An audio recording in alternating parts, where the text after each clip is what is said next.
Here we go. Hello, you're listening to Steak Drift, a bi-weekly show where we talk about the world of video games and the culture surrounding them. My name is Power Glover, and with me is Noah. Right. Rada. Yeah, sometimes he's Rada. Today he's Noah. If you like the show or if you hate the show, please rate the show. Follow the Rule of Cool and leave a like on the mic. You can find us on YouTube at Stick Drift Pod YT, on Twitter/X at Stick Drift YT, and lastly on our Facebook page, Stick Drift. We're also on Spotify. Each of our content has a channel. So for a specific podcast, please subscribe to each to make sure you get the newest audio content in your feed. Noah, you're dying. How you feeling, bud? Yeah, you probably won't hear it on the recording because I'm gonna attempt to mute myself, but you know, I'm there. I got something weird because like I'm not feeling all that sick, but I'm coughing up a lung, and so Yeah. I got like the bronchitis or something. I don't really know, but Ain't nobody got time for that. That's ain't what I nobody say. got time for that. Yeah. Yeah, I'm getting over a bout of yucky tummy. Not gonna get into it, but I was 2 days. It's the whole Smiling Friends thing where Charlie calls out, gets sick actually, and that's exactly what happened to me. Yeah, So that was an awesome episode. Love that episode. that is one of the best. Okay, aside, Smiling Friends season 3 may be the best Adult Swim show I've seen in a while. It's so Maybe, good. yeah. It's great. Definitely. It's really good. Like Smiling Friends in general is like the best Adult Swim show I've seen in a long time. So In a long time. that thing's Yeah. great. Mm-hmm. Yeah, so this is the last pod of the year. I think that we both decided we're gonna just take it easy this holiday, and we're gonna get through the next few weeks, and we're gonna play some more video games, and come back in 26 after this podcast. So this will be the last time you hear from us in this calendar year. We haven't forgotten Game of the Year. If you don't remember, or if you're new to the show, we do Game of the Year in February. We did Yep. last year. Because we just want to play as much as possible and be prepared. And we don't work for an outlet. Like we're our own outlet. So like, why don't we just take the time we need to play the stuff we want to play? So Absolutely. we're gonna have that extravaganza coming up for you sometime in February. It was a little bit later because I think we were actually coming off of being sick whenever we recorded that. But yeah, that is the goal. We're gonna try to stick to it. But yeah, real quick, I wanted to talk to you. We haven't talked since this happened. The Game Awards. Did you watch the whole thing live? I caught all of it. I didn't catch all of it. I caught maybe a good chunk of it though. When it was whenever like I joined on with you on voice chat was when I really started paying attention to it. So Right, that was kind of the Yes. end of. I had actually woke up from a nap and then I saw you guys on there. I'm like, oh, I should probably hop on. Yeah, it was a very long show. It didn't feel as long as last year's, but maybe it's just because there was more stuff I liked at this show. But they showed off some video games, like some futuristic video games of like, you don't even have a year on this thing. Like, when is this coming out, sort of thing. Um, Yeah. and yeah, I guess from what you saw, what was like the stuff that popped out to you from the show? Any like highlights for you that you caught? I 'Cause can't I have a really. couple. I definitely Yeah, have I a couple. can't really think of anything in particular. I mean, I think they. Yeah. I mean, I guess that Mega Man thing looks alright. I don't know. Mhm. There Well, wasn't that too much of my sort of stuff that was being showed off. I didn't see. So. Yeah, that was interesting because like as my iPad is brighter than heaven, um, it was a very interesting show because like it felt very front loaded. Like all the stuff that was interesting was towards the beginning to middle. Like the Mega Man game you mentioned, that was Mega Man. It's basically Mega Man 12. That's what it is. I don't know why they're giving it a subtitle, um, but it comes after Capcom has started to refocus on its older franchises, trying to make them more tentpole games. Since Resident Evil's got its shine, Monster Hunter's been really successful for them. They made a new Devil May Cry in the last few years. So they're going back. They wanted to do Dead Rising. They wanted to kind of make a revival of that. So they they kind of went back and gussied up the original and made a fresh new remake. But they also want to like keep making installments of their Mega Man series and make more Dead Rising too. So like they want to make more tent poles of their original franchises, which is cool.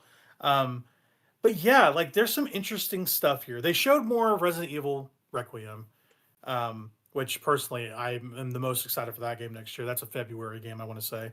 Um, and it's really 3 to 4 games. It's that. It's Larian's new game, Divinity, from the people that made Baldur's Gate 3. That's a huge one. Really gross trailer though. I did not like the Divinity trailer. Maybe I'm a prude. Maybe I'm a prude, but it seemed like a lot to show to a mass show. But yeah, that the Mega Man game was kind of cool. They showed some more Tomb Raider stuff that's like in the spirit of the old Tomb Raider design. They're remaking that first game. Yeah, they're remaking the Yeah. first game and then they're making a new game. Yeah. It's Crystal Dynamics with Amazon Game Studios. I don't know what that means, really. It's Crystal Dynamics who's always done it though. So, Yep.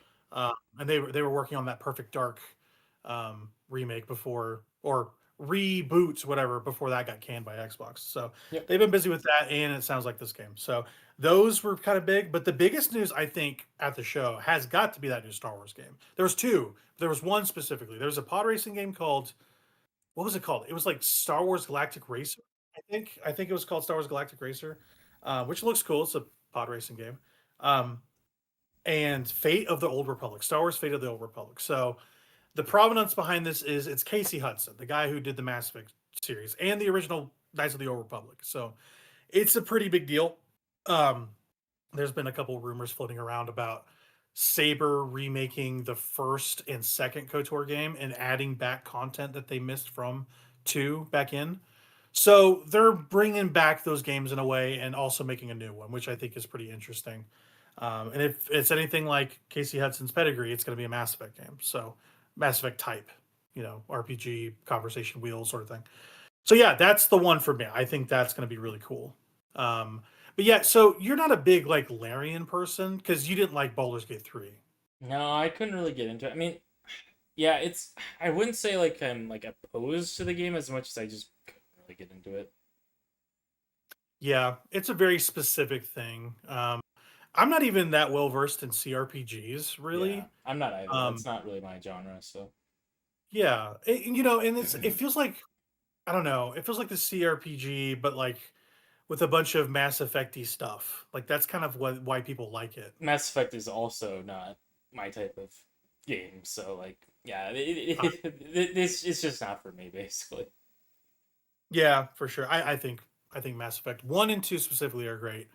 3 is okay to good, but 2 is like when I think of Mass Effect, I think of Mass Effect 2.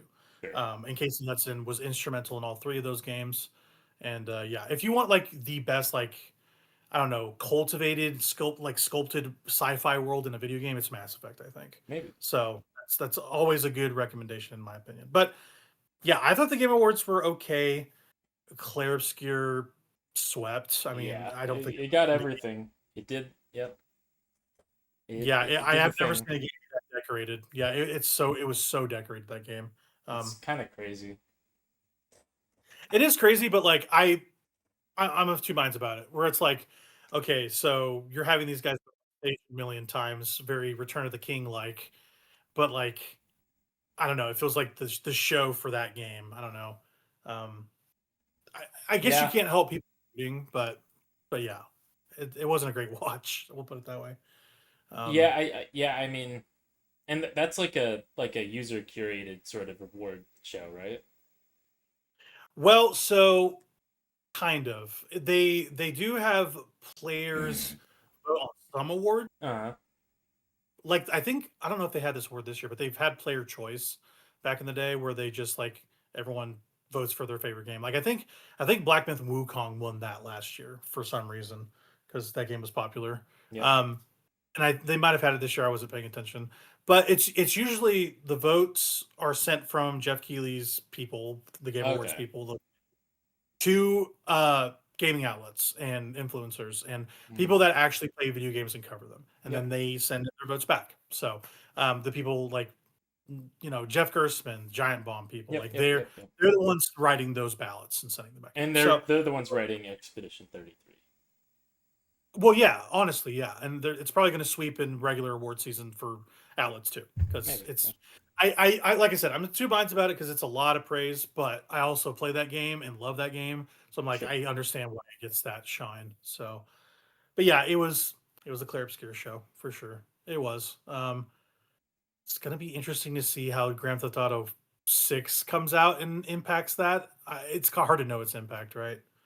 It's gonna be Um, popular. That doesn't mean it's gonna be a good game. It doesn't mean it's gonna be a critically acclaimed game. But it's definitely gonna be so popular.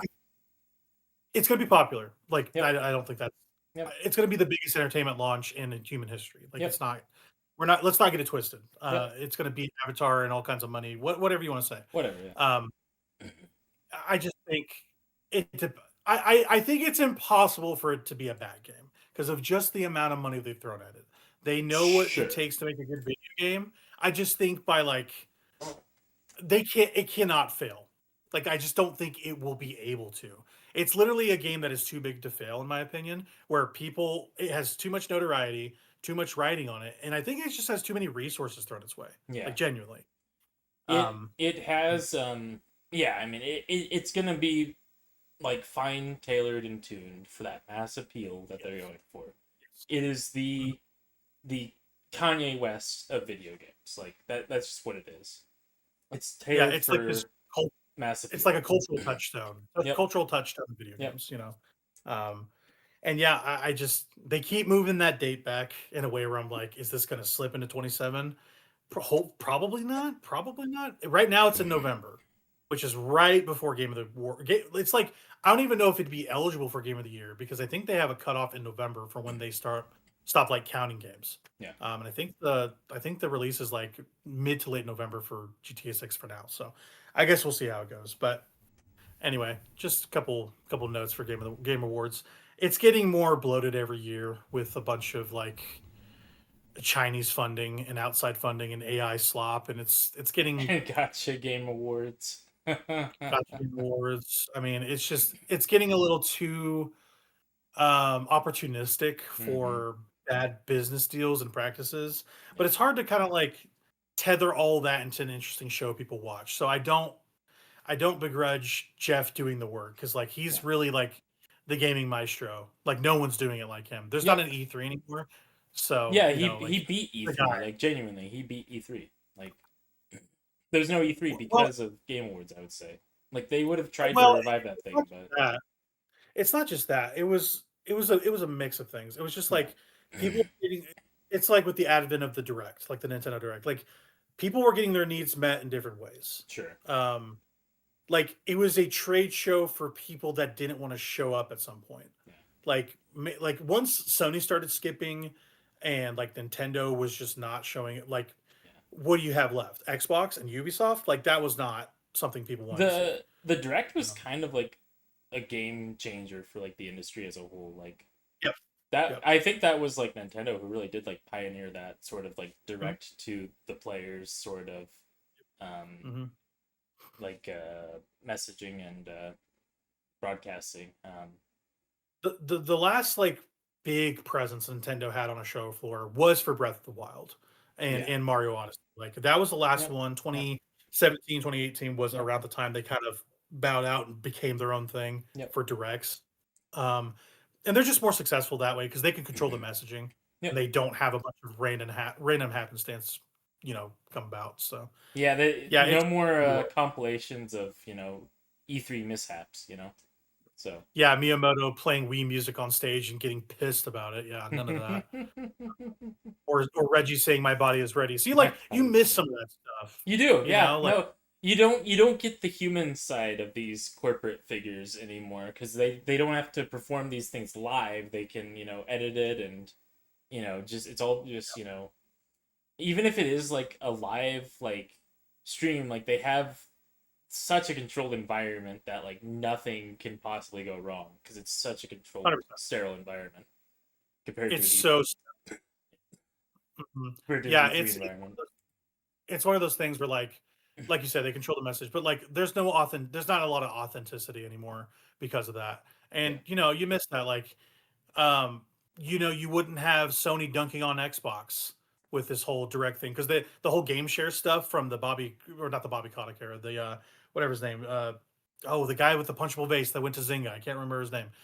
He sucks. Anyway, he was the Xbox chief. He was trying to make everything TV, and they're like, oh, every game is going to have a digital license that you can't, Oh trade your yeah, games or whatever. that was And awesome. Sony was like had the biggest layup of all time. They're like, this is how you trade your games, and you have Uh-huh. handed over to Adam, and he's like, "Oh, thank you," and that was the whole thing. And it was like Uh-huh. the People biggest were like losing their minds, like, yeah. yeah, it was the biggest like orbital strike you could ever have Yep. against another company. And Sony like wasn't there for their PS4 yet. Like that was like the beginning of like when those games started getting really good. So like they changed the pivot point on that conversation from Xbox, who had won the generation technically before, even though PS3 sales started catching up towards the end with like The Yeah. Last of Us and all those later games. Like but the Xbox 360 was ubiquitous in a way, you Yep. know. And this was like the first sea change where like Sony was like, hey, the issue with the PS3 is that it's hard to develop for. Let's make a console that's just easy to develop for. Yep. And after that messaging mishap, they like went off to the races, But you don't get that anymore because E3 just doesn't exist anymore.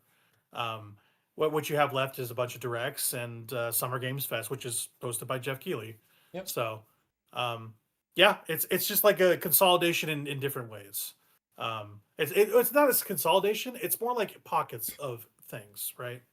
So yeah, it's a weird thing. Like so Jeff Keighley, he's all about the events. He does that. He does opening night live for Gamescom, the Game Awards too. So like he's Summer Games Fest and those two. Like he's all about that. So yeah, I respect the man for juggling all of that. It's a lot. He's pretty good at it. I mean, it's a lot better than it used to be. Like Yeah. it used to be on Spike, and it was just terrible. It was the worst. Um, but you're just like, well, this is a video game awards show. What are you gonna do? It's got to be kind of trashy, right? No one knows what they're doing. Um, Yeah, I mean, yeah, nowadays though it's pretty professionally run for the most part, so it is. But then you still have a little bit of authenticity there, where you like get the Street Fighter cast up there, and Jason uh-huh. Momoa is being a dingus, and I'm like, yeah, okay, this is what I want. This is that E3 weirdness, Yeah. like getting Pele up on stage to talk about FIFA at EA and being totally worked by or he's like they gave Pele the soccer player, like famous soccer player. This is like a true story. He's promoting FIFA, I think, for EA, and he gets handed a controller, and he's just working this developer. He's like, "You're so good, Pele. You're so good," and he's like not even moving the stick. It's stuff like that. Like That's it's stuff you awesome. just don't get genuinely anymore. Uh-huh. So yeah, it's just that sort of thing reminds me of that. But yeah, it's an interesting thing, That's really honestly. funny. But Yeah, I mean, it's more successful than it is, and I think what purpose would a popular soccer player have for playing a FIFA game that he's in? to promote to No, to promote it. promote it, I get that, but like he wouldn't know how to play that thing, kind of is what I'm saying. I Like, think he was playing exactly. Well, he was like 80 or something. Like he was old as hell. yeah. Like this guy. Oh, okay. And he's like a legendary soccer player. They're Okay. like, oh my god, we have Pele up here to play this, and he's not really like. They're like, oh, he's really beating us for real. And everyone was like, great. You have to watch soccer and then see you fake up on stage. This is great. That's awesome. Uh, That's so much fun. yeah, I miss E3. E3 was great. It Yeah, was. I mean that was, every gamer kid's dream was to go to E3, and so us, gamer kids who never got to go, and we're trying our hand in getting in the industry now, but it's like that thing doesn't even exist anymore, and so it's just like, dang, Yeah, we missed our shot. right. It's gamer. It was gamer Christmas for us. Yep, Like yep, yep. it was for the most part. It was all of gaming focused on 1 week. Yep. Like everyone knew that everyone was going to be in town for a thing or multiple events Yep. to put hands on real life unreleased video games, Yeah. like a trade show should be. Even though it started getting spread out, like having a concentrated dose of video games in 1 week honestly during like my birthday time was awesome. It was so cool. And I mean, like Uh, these were like like the AAA and the third parties, the like double A whatever, like the yeah, indie wasn't really a thing, in these things, but the indie wasn't really like something that people looked forward to back then like we do nowadays. Like the indie is like now like something that like everyone's like, has their indie darlings and they're like, man, I'm waiting for these indie darlings. Like I have my own indie darlings that I'm waiting on, and yeah, yeah. so It's so like I don't even think of indie games like that anymore. Like they punch above their weight in a way where like Hades 2 is up there with Death Stranding 2 for like yeah, my top of the yeah, year. You know what I true. mean? Like Yep. I'm not thinking of them in that way anymore No, really. Um they're on par with AAA in terms of like being yeah, games, like doing their job as being a game. Yeah. and we'll Even get if to they it. I don't have played like all the resources or anything like that, or all of the yeah. content or whatever, like they're still there on par Mhm. doing their job. So Yeah.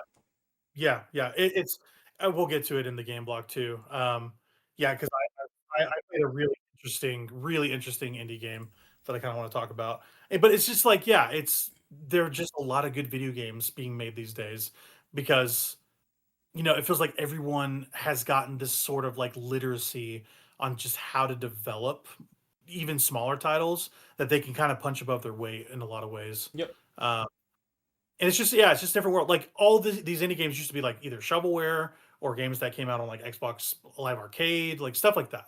yep. Uh, but yeah, everything's pretty equal. It's like everyone can fight with whatever. Like Hollow Knight Silksong can go up against Death Stranding 2, and Silent Hill F can go against Hades 2, like stuff like Yep. that. It's pretty cool. It's I like how everything feels very what's the word? Not competitive necessarily, but it's like equal footing for everybody. Yeah. Even though the pie is getting smaller and smaller because of live service games.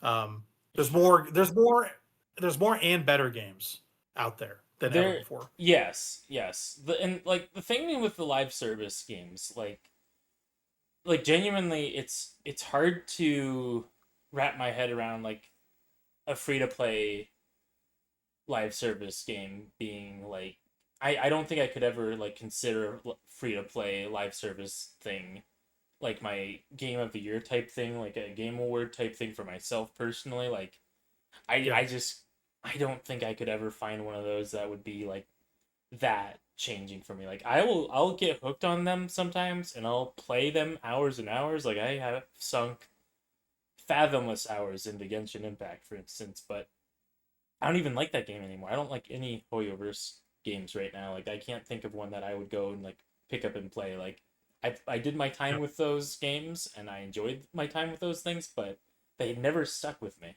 So they're just yeah. not that kind of game. So Well, yeah, I totally agree, and I guess we can get into it there. Like we both technically been playing a service game, kind of, sorta, sure. because we're starting off kind of late. So I wanted to kind Yep. of dovetail into talking about first Arc Raiders because we both got hands Sure. on that, and then I want a Nightreign DLC for you. But yeah, so like Arc Raiders, I guess what brought me to this is just Embark as a studio. It's a bunch of like ex Battlefront and Battlefield people from Dice going off and doing their own thing. And it like Arc Raiders literally looks like Battlefront menus. It's kind of insane, but it's a third person extraction shooter. Like Yep. it's one of this new burgeoning genre that's not quite battle royale, not quite round based matchmaking sort of thing. It's its own burgeoning genre where like there's persistent loot. So, Yeah. and this is like maybe the most popular of those. Would you say? Yeah, definitely. Right now, it's definitely the most popular of those, I think, because Yeah. the OG, I guess, people would consider Tarkov. Like people don't really like that thing anymore. It's got a lot of issues with hackers, I guess. I never really checked that one out. This is the first one of these things I've ever checked out, and Yeah. I'm sure Mhm. there's quite a few others, but it's not typically my genre. But this one looked so well polished that I'm like, I should probably try my hand at this Yeah. thing. So Yeah. How are you finding it? You've played probably more than I have at this I point. have a bit. I've done like 2 play sessions. And yeah, I like it. A good amount. I mean, Yeah. it's not something I could see myself necessarily getting hooked on, but it's fun to just run like a few rounds and see what kind of loot I can get. Like it has a clear goal of like like a clear progression, I guess, for your character, and it just feels weird to me in my head, like getting matched up with people that are further in that progression than I Yeah. am. Like it doesn't make sense in my head. Like it seems a bit It's not unfair. balanced. Yeah, Yeah. and Yeah. so it's hard for me to like get entirely invested in something like that. But I just like going in and grabbing loot, and I generally tend to either avoid play other players or befriend other players. So I've done quite a few Yeah. negotiations with other like randoms.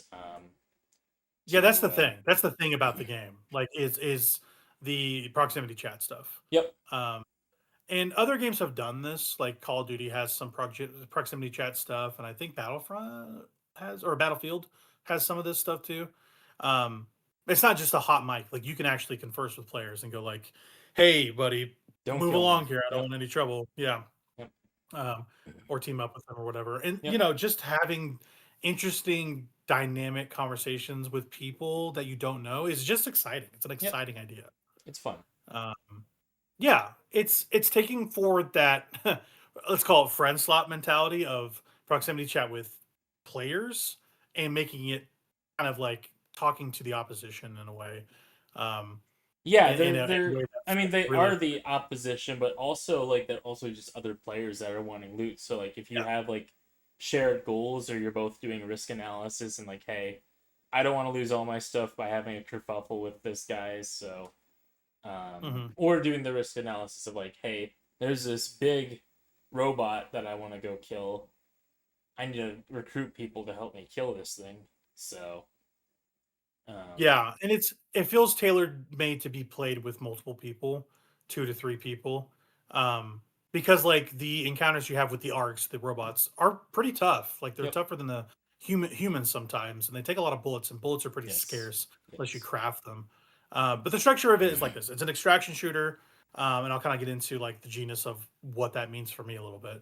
It's an extraction shooter where you go in, you hunt for loot, like you mentioned, you take down enemy players if you have to, you're looting everything, and when you feel like you've got enough, you're extracting. And that loot is persistent from match to match. And having that sort of like high stakes gear loss and gain is really exciting. I think it's, if done well, can be really interesting. You know, I'm hoping this gets really fixed with Marathon because I just like the way Bungie games feel to play. And if they can nail that in that game and make that engaging like an Arc Raiders is, maybe we have another one of those contending. Um, but for what's here for Arc Raiders, it's very engaging from what I've played. I think it's a very well made game. It sounds great. It looks phenomenal. Looks really good. It's very high tech for sure. And yeah, I've had a blast with it so far personally, just personally, you know. yeah, But yeah, Arc Raiders, I think I was genuinely surprised. I don't, you know me, I don't play a lot of multiplayer stuff, so mm-hmm. it takes a lot for me to get out of the woodwork and go like, hey, I'll check this out. So, but yeah, not too much to say because we have both not played too much of it. I think we both plan to play with each other this weekend more, Yep. because we actually haven't played a match with you yet. So, um, but yeah, we've been playing with some buddies in the Discord and yeah, playing some more of that. But that's pretty much all I'll say about Arc Raiders until probably we play it. Like once we get some more time under our belts with me and you playing, we can have like these shared experiences. I think Yeah. would make for pretty interesting dialogue. Um, but yeah, kind of moving on at a steady clip here. Nightreign. Anything Yep. more you want to say about that DLC? Because Yeah. last time we talked to you about it, it was you had just started it like that night. I want to say. Yeah. I think so. Yeah. Yeah, and I mean, I've completed both the new bosses Okay. a couple times. And yeah, they were fun. I've since figured out one of the new characters, the Undertaker. I've kind of figured out her kit. She's quickly becoming one of my favorite characters to play. Um, Cool. she she's a very combo oriented character that does a lot of self buffing, and she's got like that like classic, like she wants to do that classic one-handed sort of move set with strength weapons, like lighter strength weapons, and it's a lot of fun just spamming R1 because I haven't done that a whole lot in Nightreign because the old meta was like jumping dual wield heavies, and so I was kind of locked into that for a while, and it feels good to just spam R1. So Mm-hmm. it's been a lot of fun just learning that character and learning how to find skill expression in that character. And she's got a lot of optimization and a lot of just split second decision making. So it's a lot of fun. Cool. Yeah. I every time I hear about it, it feels like the DLC anyway. It feels like it's like significantly harder. Do you feel that still? Yes, it is significantly harder, I would say. And I don't necessarily think that's a bad thing because they went for like you know they went for like that classic like arcade style, like, okay, we're gonna give you a light amount of content, but we're gonna make this content last longer by amping up the difficulty. But the difficulty Mhm. doesn't feel unfair. It just feels like you have to update your game plan to accommodate that new content. So, Gotcha. and they have since announced that they're doing a hard mode variant of the first of the DLC bosses, the Balancers. They've already got that on the way. So, Everdark Oh yeah, variant you'll of be all that. over that. So, yep. Don't uh Cool. don't don't know how that'll go.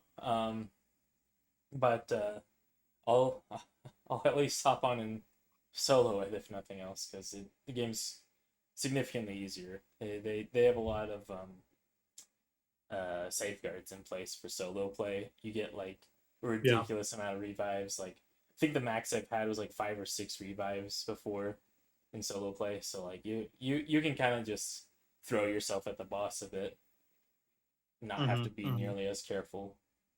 So Yeah. Yeah.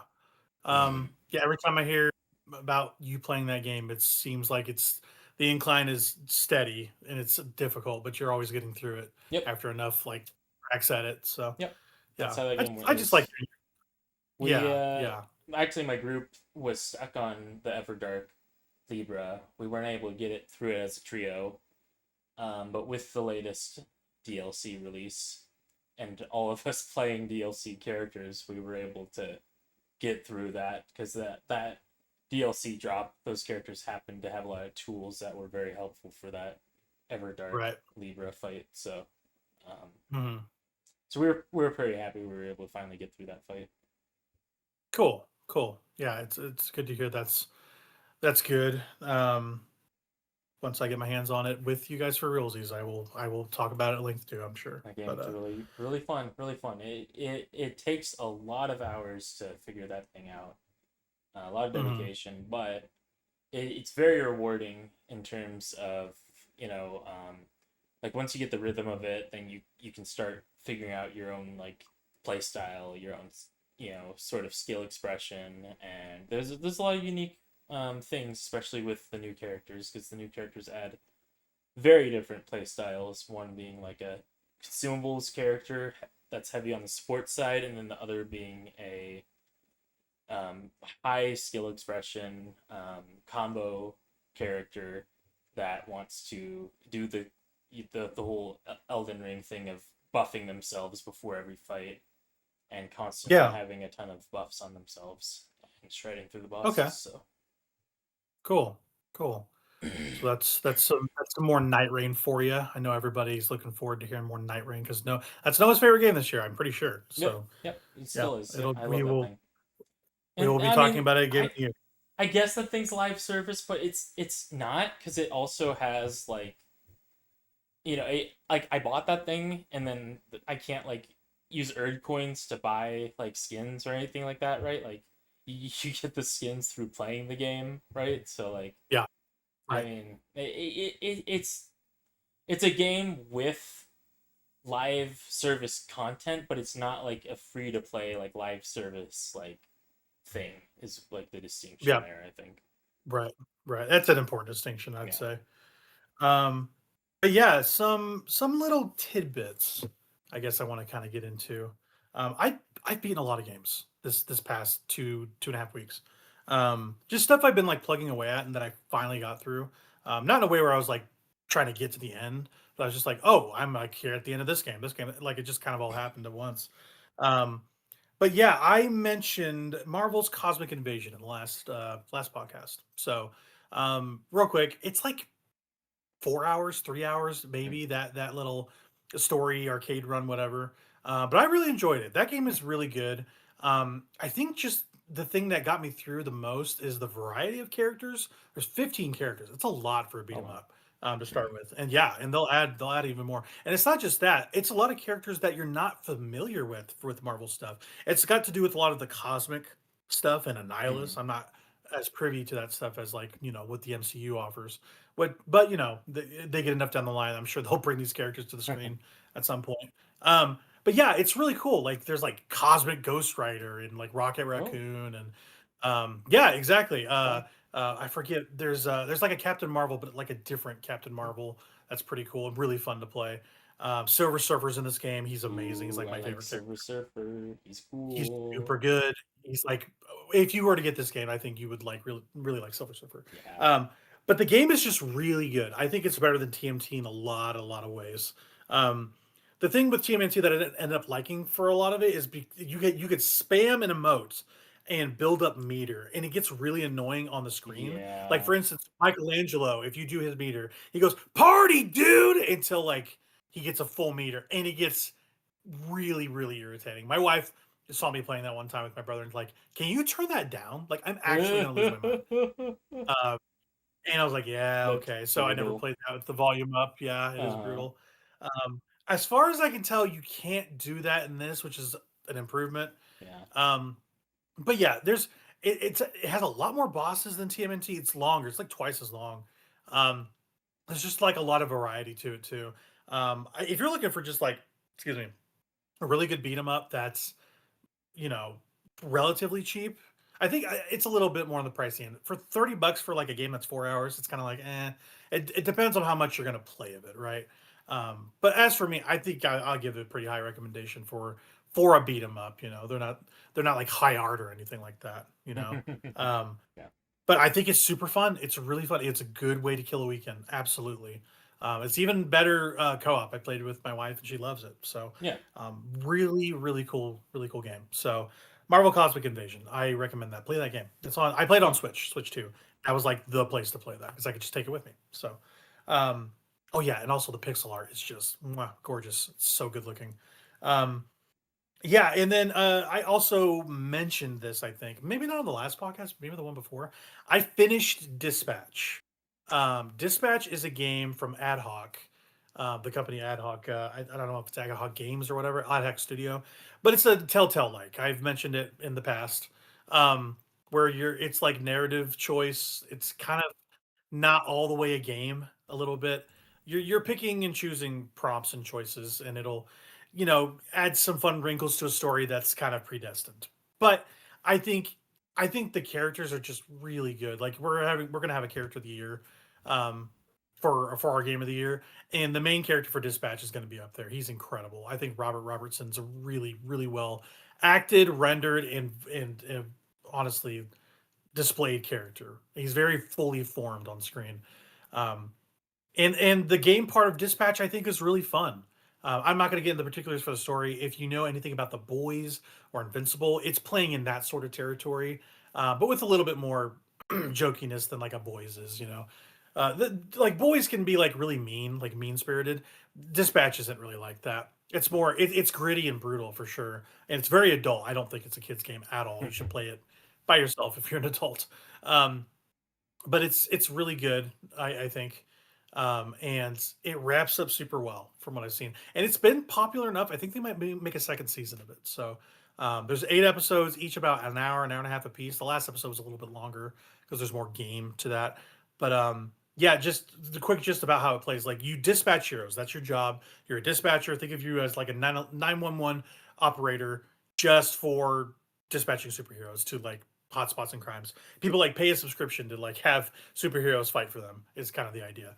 um, and you're just basically sending them like on a map across town and go like, hey, this it's got like this pie chart, not a pie chart, it's like a proficiency chart of like, hey, this character can talk good, he can fight well, whatever. And as you play, you rank up individual stats, and every job calls for something like, hey, my cat's stuck in a tree, what the hell do I do? Maybe you want to get someone that can fly or that has good mobility to get this cat out of the tree, stuff like that, tailor-made skill based jobs that need doing, right? um, and I think the dispatching is fun. It's like a bunch of egg timers kind of on your screen. Everything's got like an exclamation point, like, oh, you need to finish this before this timer like reaches zero or you fail a job basically. So there's fun wrinkles to that. There's like a hacking mini game in there too. They have the option to enable like quick time events just to add a little bit more pizzazz to the story. I turned them off. I don't need it. There's enough game there, I think, that to sustain it. But yeah, Dispatch is it's up there on my top 10. It's not going to move. I think that game is fantastic. The story is really good. It's one of the best one of those. I think it probably is the best one of those because the thing about Telltale games is they never ran well or played well, and this does both. So I recommend the Dispatch. For you, Noah, I think if you're going to play it, it's coming out on Switch too, so that would be a good place to check that out. It's worth your time. It's pretty short too, so Dispatch is awesome. Really, really, really good game. I'm glad I played through that. And then the last thing I want to bring up before we kind of get to your archipelago stuff that I'm really interested in. I actually don't have it in the doc, but it's just a quick aside. I played this game called Blippo Plus, and I told you about this. This is basically a game from the Playdate, Oh yeah. Panic's Playdate. Um, and yeah, every time I bring it up, you're like, I've never heard of this game. No, never heard of this. But And then you say the play date. I'm like, yeah, I know that. yeah, exactly. Yeah, it's a Playdate game. Like, okay, so a quick background about the Playdate. It's like this boutique fake handheld with a bunch of games on it that come in like installments. Like when you buy a Playdate, they have a timer for when you get a new game that you can download from the website or something like that. And every time you buy a new Playdate, everyone has the same countdown for their games. I don't know if you buy them or not. I actually don't know the business model for a Playdate. Maybe just buy it and then all the games come to it. I'm not sure. But Blippo Plus was one of these games on Playdate, and it's it's wild. It's mostly an FMV game, full motion video, but the concept is awesome. It's like interdimensional cable, and you got to look at screenshots of this thing. It's awesome. It literally looks like a MediaCom remote like channel surfer where you're like literally thumbing through TV shows in their own blocks. And it's like little skits that these people have made, um, where like the story is like, hey, you're getting TV from like interdimensional people in a different galaxy or something like that. And you're able to get like the feed on your PD, which is like your TV or TiVo or something. And you're able to watch all this weird FMV about a different galaxy. And so there's little pieces of bits of story in there about like what their planet's like and what the people are. And it feels like you've blazed up and you're watching Adult Swim at 3 o'clock in the morning. And it's kind of awesome. That's I funny. really like it. It's also not really a game. It's more of a show sort of thing. But Blippo Plus is a good time if you're just looking to just sit back and watch some stupid shit. I recommend it. And it also has the original Playdate filter where it's like black and white and grainy. It's kind of cool. Um, oh man, if I could only show you some screenshots of some things. I'm looking at a dude on my screen, and he's doing like a dance number, and it's called Just Zappin'. He's got no shirt on, it's a tie and a bowl cut like a beetle. I'm like, yeah, this guy's all right. So, Blippo Plus, cool game. I really like that. Right, like that thing. So, it technically came out last year, or the year before, but it came out on Switch this year. So I'm counting it for this year game. But yeah, that's a little quick hits there before I get into my bigger stuff. Yeah, you beat a game again. Yeah. I saw you last night beat Armored Core 1 again on Archipelago, which Yep. is endlessly fascinating. I love Archipelago. What a cool idea. Yeah. Yeah. So yeah, we had a archipelago run going. Yep, I was on Armored Core 1. Yep. Yep. And another person was on Pikmin 2. hmm Another person was on Hollow Knight. Then another person was on XCOM 2, I think. Okay. So Yep. So we had a 4-player archipelago run going, and we were sharing items between our games and our randomized runs, and so yeah, we were all trying to help each other get through our games basically, and for our Armored Core, the thing was my basically the unlocking of my missions and the human plus state of my character, which I'll get into that in a bit, and the all the parts for my armored cores were all randomized, and that included the shop items in my shop, which would progressively unlock as I did completed missions. I would unlock more shop items to then do checks for items by being able to purchase those items in the shop, and they would correspond to different items for throughout all of the runs. Hmm. Hmm. And basically, the yeah, so it was I was basically cobbling together a armored core, trying to get something functionable. I was obviously running around with the starting armored core for a long time till I could find parts that I'd consider upgrades, and then I'd slap those on one at a time, and just progressively build up my armored core with whatever random things I was given until I had most of my parts and was able to complete the thing with a relatively standard build. Yeah. And yeah, there's like there was also basically to like buffer the amount of item checks. There was bonus credits spread throughout the worlds that both Hmm. gave my game more checks and gave other players more checks to send me, but also to help me buy the things in my shop, because things in the Right. shop are super expensive, and typically what you do as like you're playing through that game is when you're trying to reconfigure your armored core for a certain mission, you'll go in, and if you don't have a lot of credits, you'll sell your old parts because they sell for the same exact amount that you can purchase them for. And so you'll go in and you'll sell parts that you don't need to buy parts that are helpful for a specific mission. This randomizer cut out that functionality entirely, so you can no longer Mm. sell your parts for credits. Oh, But wow. what they do is they allow you to essentially have access to um, the post game right off the bat, to where you can replay missions over and over again to gain credits. And so I had to do quite a bit of farming for people to get people's uh, item checks. And yeah, so I'd find levels that I thought were pretty optimal for running through, and just kind of run through them over and over again to build up credits. And as I got into the later missions, I'd get more and more credits per run, and so it it's just kind of progressively built until I was able to get through to the end. Yeah, I didn't get a whole lot of human plus levels. I think I had like one or two. Because I don't even think I had the upgrade for my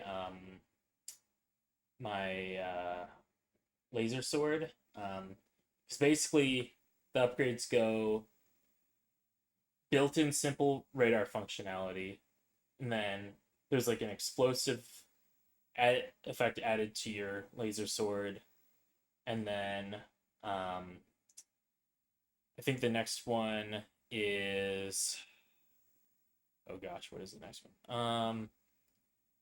I think the next one, I never play with Human Plus, so but basically one of them is I know for sure one of them is making your armored core more efficient to where you can equip more parts, higher quality parts to your armored core. They're basically supposed to be like catch up mechanics because the way you get them in normal gameplay is by game overing over and over again, which is caused by getting to negative 50,000 credits. If you get to negative 50,000 credits, then the game kicks you to like a sort of game over cutscene where your character's being operated on and is being converted into a human plus, which is like cybernetic enhancements basically. Right. That's like a big thing in Armored Core lore. It's a big thing in Armored Core. Yep. It's a huge part of the Armored Core lore and ties into a lot of the characters and story. There's like different generations of Human Plus later on in the games, and there's a lot of discrimination, you could say, among like, oh, I'm a later generation Human Plus than you are, so I'm better, Right. And then yeah, so but all that to say, it was a good time. That game is brutal. It likes to kill you. There were several missions that I would get kind of like stuck on. I was like, dang, I'd have to fiddle around with my my loadouts and try and get it to work. At one point, I actually game overed, and it kind of messed up my my like archipelago connection thing, so I had to like reload my save because I wanted to play out like anything bad that happened. I wanted to play out basically. I didn't want to like save scum, but it broke the archipelago thing. I'm like, well, I guess I gotta save scum a little bit, otherwise I can't finish the game. So dang, but not a pure gamer, Noah. Not a pure gamer. But yeah, no, it was fun though. It was fun. It was fun to have like the really like highs of like like getting a really good loadout, and then the lows of like, oh man, I'm really low in credits. I'm about to game over. So Yeah, it was fun. It's fun. It was fun watching you. That climb, that brutal climb you had to keep doing. Destroy floating mines. Oh man, that mission. Oh my gosh, I genuinely don't know if I love that mission or I hate it with a passion. Like it is. It's so brutal. Like you got the gauntlet of like enemies that you get through in the first half of that mission, and it's like, okay, fine, like sure, you got to do this gauntlet though every single time you fail the second half, and it gets a little bit frustrating. And then you get to that second half, and you're like, all right, I got to go up. And this is like the first platforming and the only platforming you do in the entire game. And it's on the final mission that's required to beat the game. It's awesome. The first time I did it, I went with like a pretty like a loadout that was built just for that climb. I was using like some reverse joint legs to give me a bit more jump, and I was just kind of trying to optimize climbing that thing. But the second time I did it, this run, I decided to just go in with some quad legs and see if I could get up there with some quad legs, and that worked out pretty well too. Because the quad legs made it landing on those cubes really a lot. I had a lot more like mass basically to my armored core, and so I was able to land on those things a bit more efficiently, I think, compared to like my little bipedal armored core that I was using last time. So I was also on actual hardcore last time, so whereas this time I was on an emulator. But yeah, destroy floating mines is the mission, and then after all that climb, you still have to.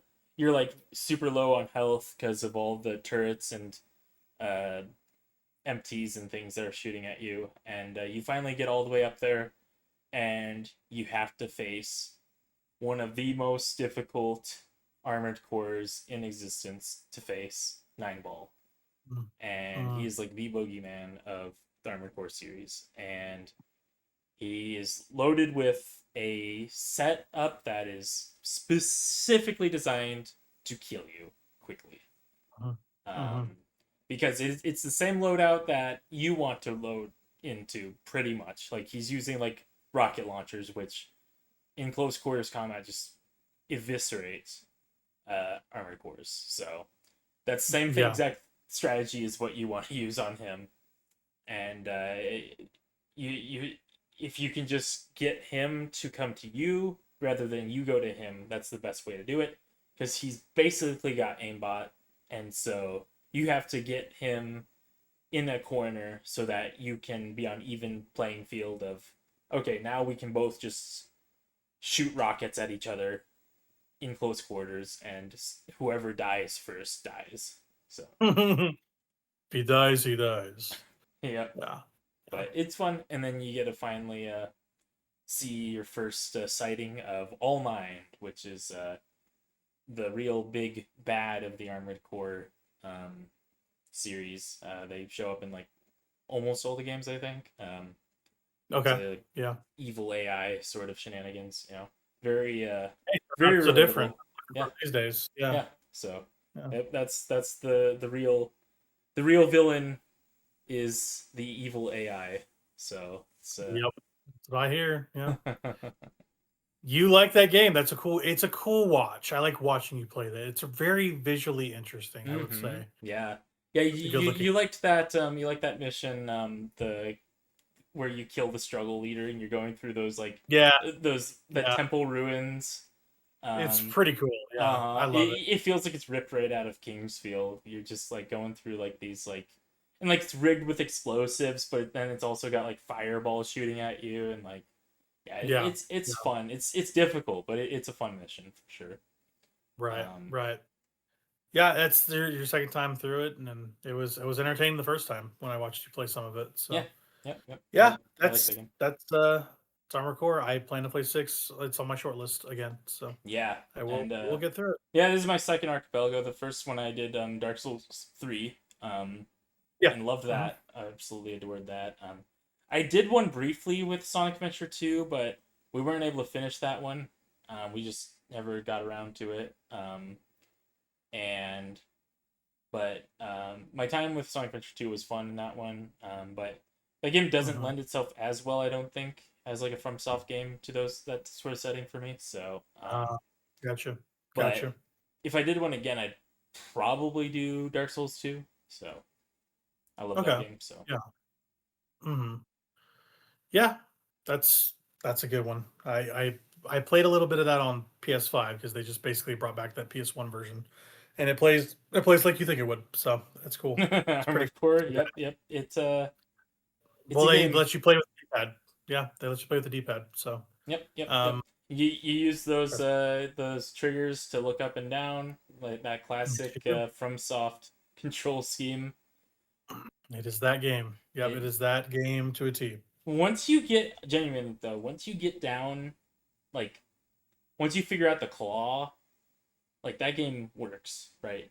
You gotta do the claw though with that game. Like you gotta strafe with your bumpers. Yeah. You strafe with your bumpers, and then you're using your triggers to look up and down, and then you're using your D-pad to move, and then you're using your your face buttons to shoot. And once you figure out the claw method, then it feels pretty good. It feels like a pretty okay control scheme.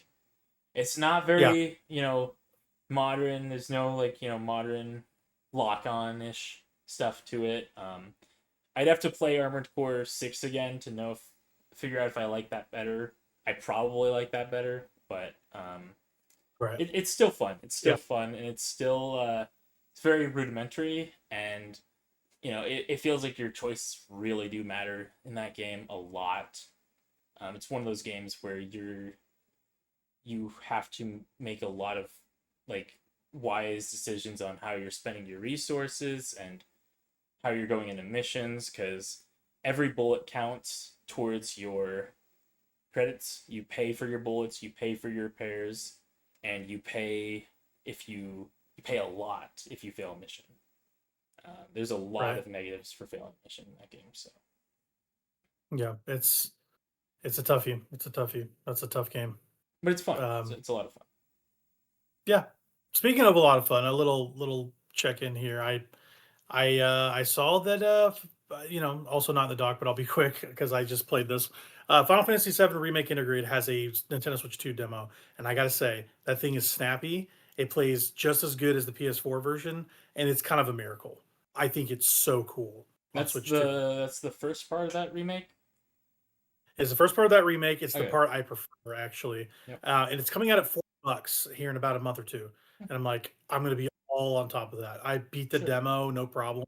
It was like riding a bike. Like my muscle memory came back. I just shredded everything in that demo because I played so much of that game. Hmm. It was so natural. It looks phenomenal for a Switch 2 game. It feels like a miracle game. I cannot speak highly enough about it. So if you want to check it out for yourself, that Switch 2 demo is mint. Such a good Nice. version of that game. Yeah, I'm going to be buying that game again, absolutely. But the next thing that I really played that I wanted to talk about was it's totally different than Final Fantasy VII. We'll put it that way. It's called Wanderstop. So this is a game from Ivy Road. I think this is their first and only game. It's so different than what I've played this year. It's a very odd game. It's kind of against type. It's really interesting. So the concept of this thing is, it's an indie game. So they can kind of do whatever. They can kind of have interesting topics with their games, and talk about things in an interesting way through gameplay and through story in a way that a big AAA game can't. And Wanderstop is really unique in this way. So you play as a character named Alta. She is a warrior, a pit fighter, someone that fights in like tournaments and stuff. And that's like her profession. Like she fights for that. That's her career. And she basically has gone undefeated for a long, long time until finally she just like stops being good at fighting. She like stops being good at the thing that she makes her money on, and she loses. She loses multiple times to the point where like she can't even lift up her sword. She doesn't even know. She feels like she's in a funk. So to kind of like train herself back up, she goes and seeks out this old wise trainer called Master Winners in this like forsaken wood. But before she can get there, she collapses, and she's soon taken to this like grove, this Everglade area where this tea shop exists called Wanderstop. You have this proprietor there. He's this like big, bald, um, basically tea shop maker, Boro, and he basically talks you through what's going on. He's like, "Yeah, I found you in the woods. You kind of collapsed there. I'm kind of checking to see how you're doing. You seem like you need to just like take a minute, take a breath. Like you've been moving a million miles an hour."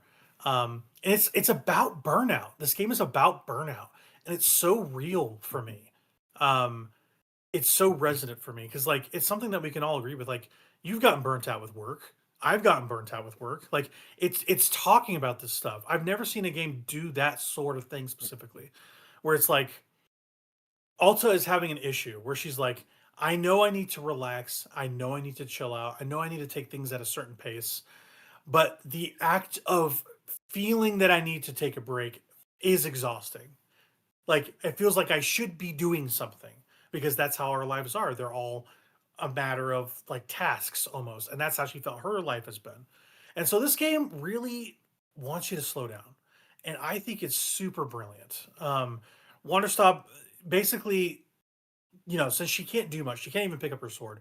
Alta is getting in the business of making tea for people. A bunch of customers that come into the glade, searching for different things, maybe just to visit. You're not sure. You're not even sure if this is part of your world, whatever. It feels like very dreamlike, this place.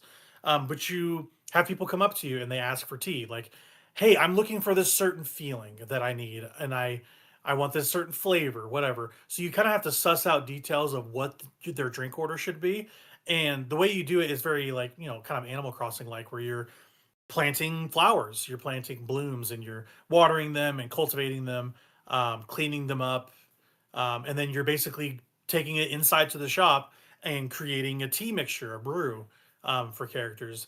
that will fulfill their needs. And you can fail these tasks, you can complete them, you can get them wrong completely.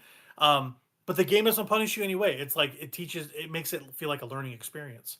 I've never played an indie game quite this way, where it's just like if you run out of stuff to do, right? You finish a drink order, whatever. You go up to Boro and you're like, okay, give me a task to do. What the hell do I do in this game? And he goes like, sometimes there's nothing to do. Genuinely, he says this to you. He's like, sometimes there's nothing to do. It's so weird to be faced with a game that is not task oriented like that. Yeah. It's really novel. I was really surprised by that. I'm like, okay, so what do I do? And he's like, yeah, there's leaves you can rake up. There's go plant more flowers. You can fill out your flower encyclopedia. Like you can do all these things. And eventually when someone needs tea from you, they'll come to you. And so that's what I did for 8 hours. And like it's a very profound experience. This game, um, I will be talking more about it a game of the year. There's some really good moments in here that I think I don't think people are going to play this game. So if you're looking for an indie gem, this is one of them. But yeah, it's super unique, man. It's super unique. I'm so glad I played it. It punches above its weight in every metric. The writing is incredible as well. It's one of the best written games I've seen this year. Um, but yeah, Wanderstop is really unique. Every gameplay decision they make is engaging. The fact that it's like anti-task for a video game is super novel. I've never seen it done before. It's like an Animal Crossing, but like you kind of have tasks in your head a little bit. Like it's like that, but they go like, if you want to. It's not like even when you get a tea order, they don't bark up your tree going like you're not making this quick enough. Like literally they will just wait around until you make this tea for you for them. Um, yeah, it's really interesting. I think Wanderstop is a great game. I beat it this past weekend. It's worth people's time if you want to check it out. Wanderstop. That's the name of the tea shop as well as Wanderstop. And you're doing a lot of wandering, you're doing a lot of stopping and just taking in the flowers. And it's about a person dealing with burnout and learning how to relax. And it's hard to do when you're a busy person. And I think that I've never heard that be talked about in a video game. It feels like a personal thing they're trying to impart to you. So Waterstop's awesome. So, um, but I basically have two more games to talk about. But before we talk about Silent Hill F, which was my next one, and Metroid Prime 4, which we both beat, I want to hear a little bit about Kirby Air Riders from you because I haven't played it. So, yeah, just kind of talk at length about it if you want. Yeah, I mean that game, it's one of those things that's definitely best played with friends. But not to Mhm. say that you can't like hop online into some random lobbies and have a ton of fun because I did that as well. But yeah, it's kind of a sort of a bag of like three different gameplay modes. You have your Yeah. classic sort of air riders mode where you're on a track and you're racing your opponents. It's got sort of a bit of a Mario Kart esque kart racing style to where like you can interact with your opponents, but I'd say it's even more interactive than a Mario Kart because you can, even without items, you can do spin attacks into your opponents to kind of hit them as you're like passing by them. And I mean, it's very fast paced. There's not like there's about say there's about 12 to 14 courses, um, give or take. And they're all super phenomenal and fantastic looking. They really make use of the Switch 2 hardware. And yeah, the whole like gimmick of it is that it's kind of a two-button racer, so you don't have to click anything to go. You just click when you want to use your items, which in this case are power-ups that you typically either tap the like the B button to use, Yeah. or you hold down the B button to use, or and the B button's kind of your go-to for most things. Like you do that to drift around corners and gain boost gauge, and different all of the different vehicles interact with the boost gauge in like different ways. Mhm.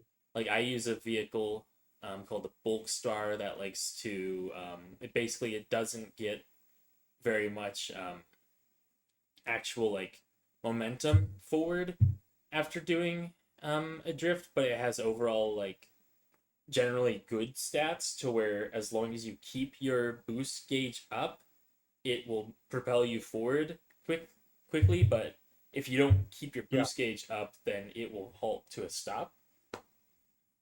So you kind of like have to like refill it with gas basically. It's pretty fun. Oh, okay. Interesting. Yeah, that's interesting. It's like a big engine that's like tied to like a warp star, basically like screwed into a warp star. So it's pretty fun. It looks pretty that's cool. cool. Yeah, it looks pretty cool. That's fun. Yeah. But there's a ton of different warp stars in the game though. That all have their different quirks. But the so that and then all of the characters have access to like the copy abilities. In this time around, you don't have to just play as Kirby. You can play as a ton of different Kirby characters.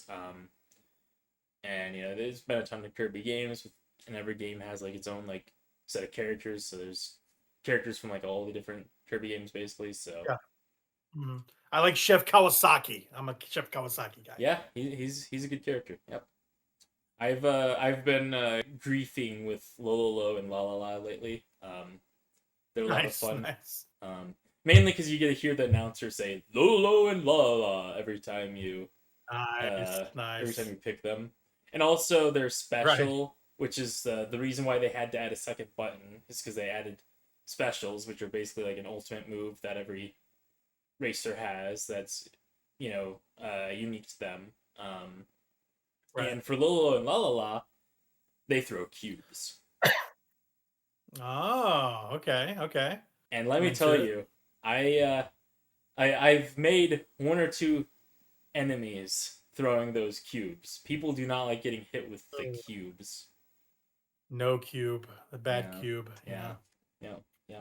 I've won a lot of races by using my special at the right time and throwing enough cubes at somebody to knock them back.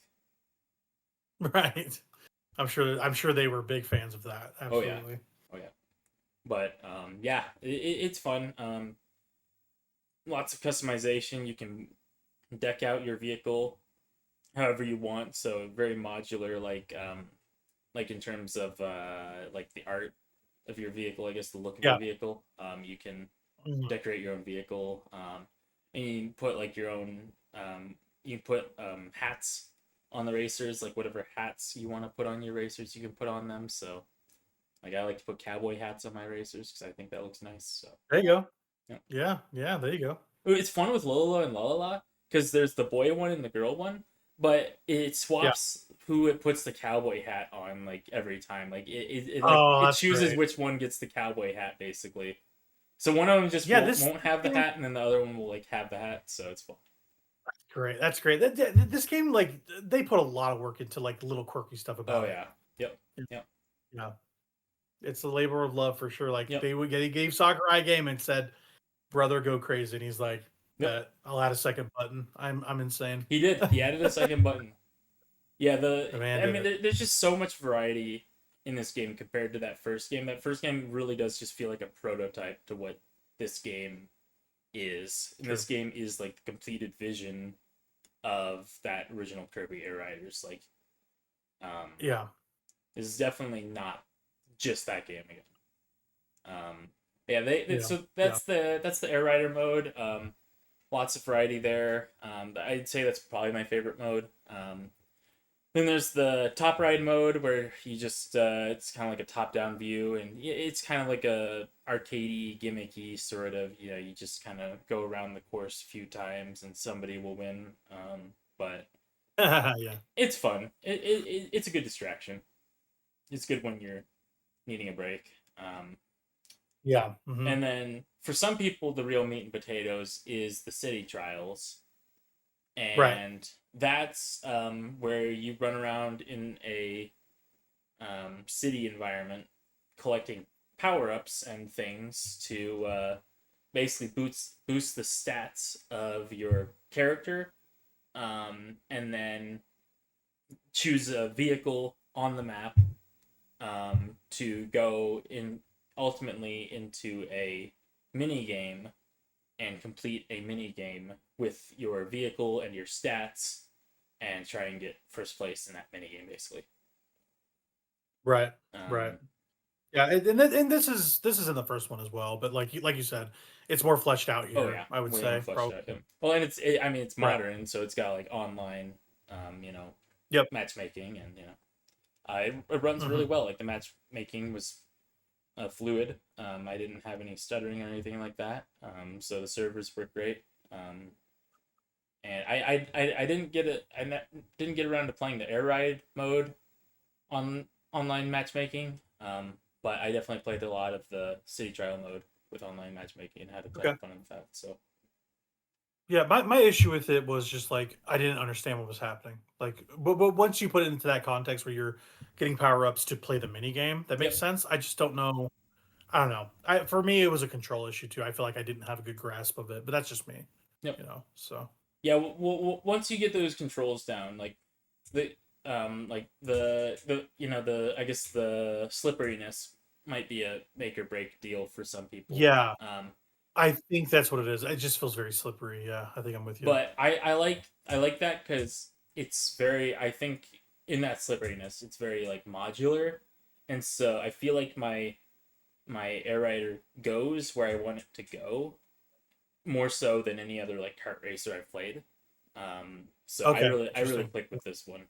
Basically, I like the way the Okay, camera tilts with your racer as you're turning. right. Kind of gives you like the field of vision of like the point of view of your racer, so you can line up things a little bit better, I think, than other kart racers for myself at least. So Okay, gotcha. So you're liking it. You're liking it so far. It's a good time. yep, yep, it's fun. Good, good. Kirby Air Riders. It's just one of those things. I played the beta. I'm like, I'm not a fan. But I'd like to be a fan because it looks fun. It I is. just don't know if I can Yep. get my head around it. So anyway, before we get into talking about us finishing Metroid Prime 4, I wanted to talk about Silent Hill F. I have been promising to beat this game for months, and I finally did. I just went like, you know what? I'm sick this week. I'm gonna sit down and finish this game. And whew, what a journey! It's awesome. It's awesome. It's one of the better horror games I've played um recently for sure. It's not as good as Silent Hill 2, but it's really good. So yeah, we've talked a little bit about Silent Hill F on the podcast. It's you play as Hinako, this Japanese schoolgirl, and Silent Hill stuff's happening, right? Um, but I don't know, just the more you dig at this game, the more you dig, more information just spills out in front of you. Um, there are 5 endings to this game. The first one you get, I'm not going to spoil it, but it is like the one that most people will see, genuinely. Because every time you want to get a new ending, just like in Silent Hill 2, you have to do increasingly esoteric things during your playthrough to get a specific ending. Like to get the UFO ending, you have to like listen to like these radio broadcasts in the game and find like alien posters and stuff like you have to hit like a checklist of things to do specifically for that ending, even though it's the joke ending. And yeah, it's 5 endings. The story unfurls with each ending is the thing about this game. So like you'll get kind of like a base level ending, which is just like ending one. But then there's also the bad ending, the good ending, the UFO ending, which is the joke ending, and then the true ending, like what the game is actually about, is the fifth ending. Um, Genuinely in practice, it's a good idea to add more content to a single player game without making a bunch of new stuff. Um, there are 5 different bosses, or at least no, there's 4 different bosses. The UFO is a joke ending, just like the Shiba is in Silent Hill 2. Um, that doesn't have a boss fight tied to it, I think. The other 4 endings have specific boss fights that you only play on that route. So they did change gameplay for that stuff. It's really cool. Um, but I'm also not gonna play 12 to 13 more hours of that game to get these endings. Like, Yeah. I'm just not going to do that. Like, they have an expedited version. Like for New Game Plus, they like, oh, you can skip these cutscenes and these gameplay parts to get to the next ending. But if I were to do it again, I would want to get like achievements or trophies or something. And if you skip that stuff, you miss out on trophies. They disable them. So I would have to play it like I did the regular run. And it's a shame because like the best ending is the true ending, and it's kind of amazing. Like what the story of this game is. Like they just flat out tell you what's going on in Silent Hill, and it's really insane. It's an insane game. Hinako is gonna be one of my characters of the year for sure. She's incredible. The story is so deep. It's like Silent Hill 2 levels of like we're really getting at a topic here. Um, Not just guilt or grief, but literally like expectation and manipulation, really, when it comes to men manipulating women. And it's really, really, really good. It's beautifully written by Rikishio Seven, and yeah, I can't recommend it enough. I think it's super good. I don't know why it took me so long to play it. I even think it gets mechanically really interesting on the combat front. Not even halfway through the game. They give you a lot of stuff that you know you got to see some stuff to get to it. I'll just put it that way. Stuff that's pretty harrowing. But once you do, you get this interesting suite of abilities that I think is really cool. Um, Warning about this game. It is maybe some of the most graphically intense and violent stuff I've seen in a horror game in a fair bit. There is some self harm here that is terrifying to look at. Like it is gross out. It's very tough. It is not disclaimer, disclaimer, disclaimer. Like it is not for the weak of heart. It is intense, intense stuff. And they don't get like they don't show you everything all the time about what's happening. But there is self mutilation in this game that is very hard to watch sometimes.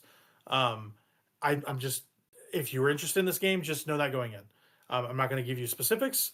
It also ties into mechanics as well. Um, so yeah, there's that. Silent Hill F is an incredible game.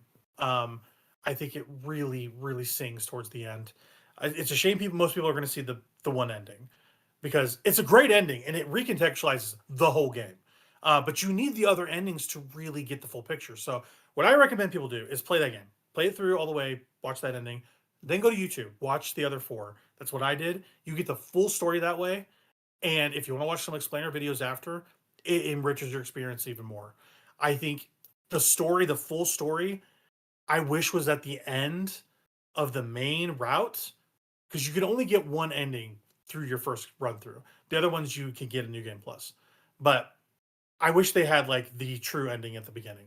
That would be way more interesting because what the story of Silent Hill F is crazy.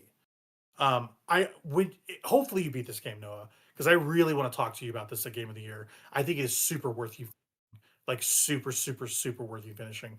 Um, I was blown away by the ending, like the initial ending you get, but also the full true ending. I'm like, this is what's happening in this game.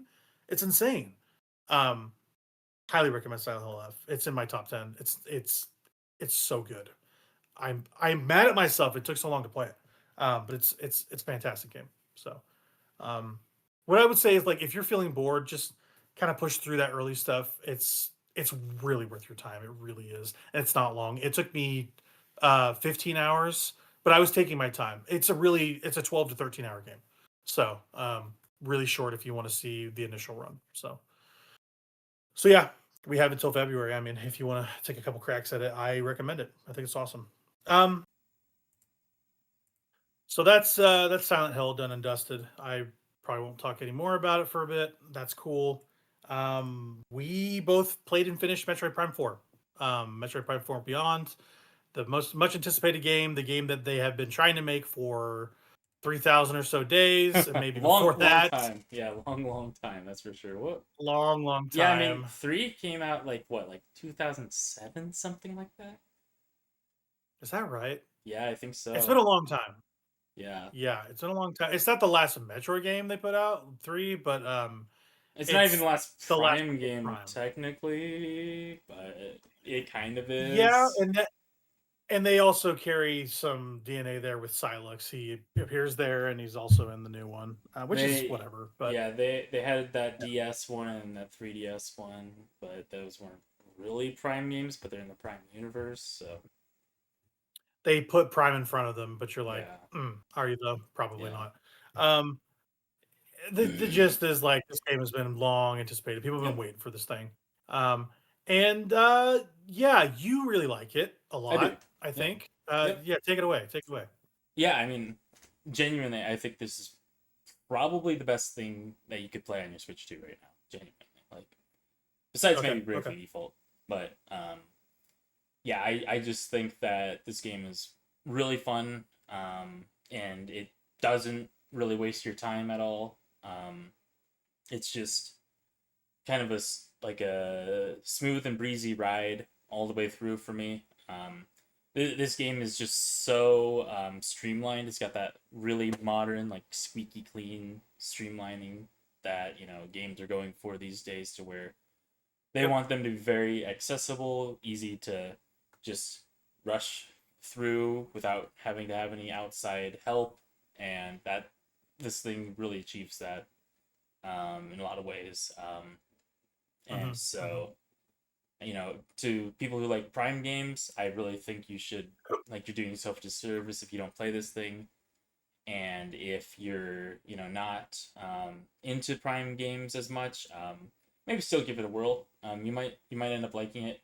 And if you've never played a Prime game, I honestly think this is a great place to start. Like, this thing's so easy to get into that um, I think that new players can just hop in this, and the like level of like difficulty in this thing is just fine tuned for first time players. So and it Yeah. doesn't have like as many missables. I genuinely don't think it has as many missables as like the other games, because the other games, like, there were a lot of like scans of like objects that were very missable, whereas this one, most of the objects that I found weren't missable at all.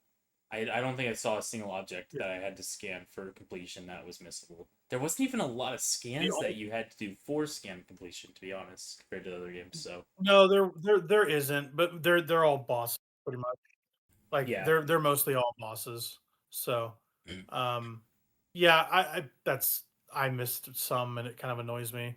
Like I wanted to 100% it, but I found out there's missable scans. I'm like, oh damn. Okay, well, if I'm gonna play through this again, I'm gonna play it through with a guy because I'm not doing this a third time. Um, yeah, you like that game. I'm more mixed on it than you. I'm more like 70-30 on it. Yeah, I kind of got into it a little bit in chat, but yeah. I'm pretty confident that if you went through it again, you wouldn't need a guide. Like, genuinely, I don't think anyone needs a guide to get those scans.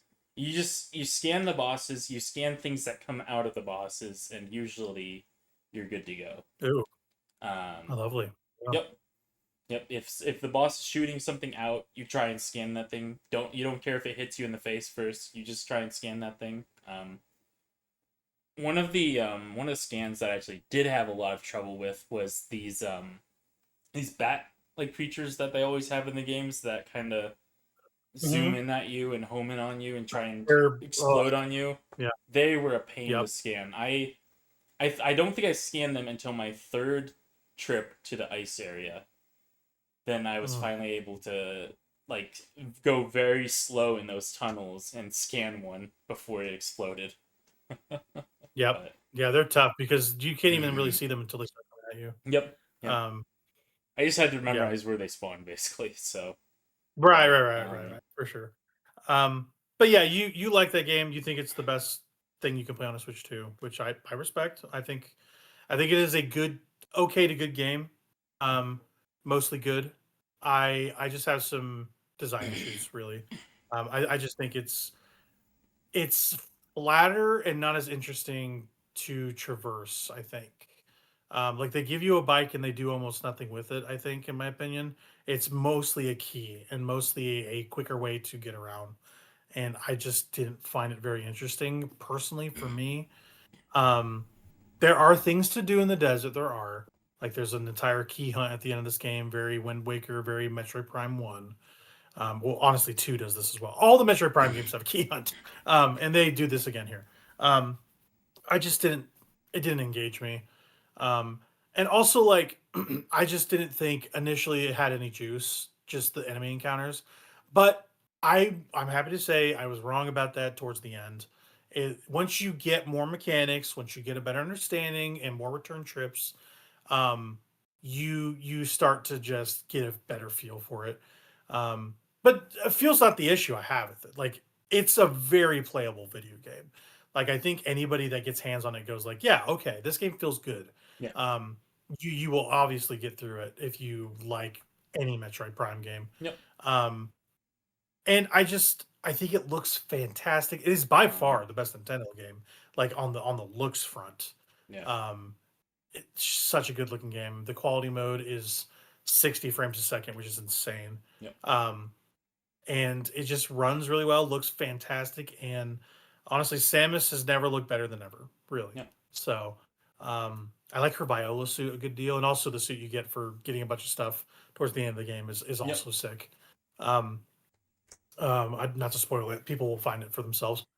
But yeah, on the whole, I think if I were to give it a rating, it would be like on a 10, it'd be like a 7 or an 8, maybe light 8, mid 7-ish. That's kind of how I'm feeling about it.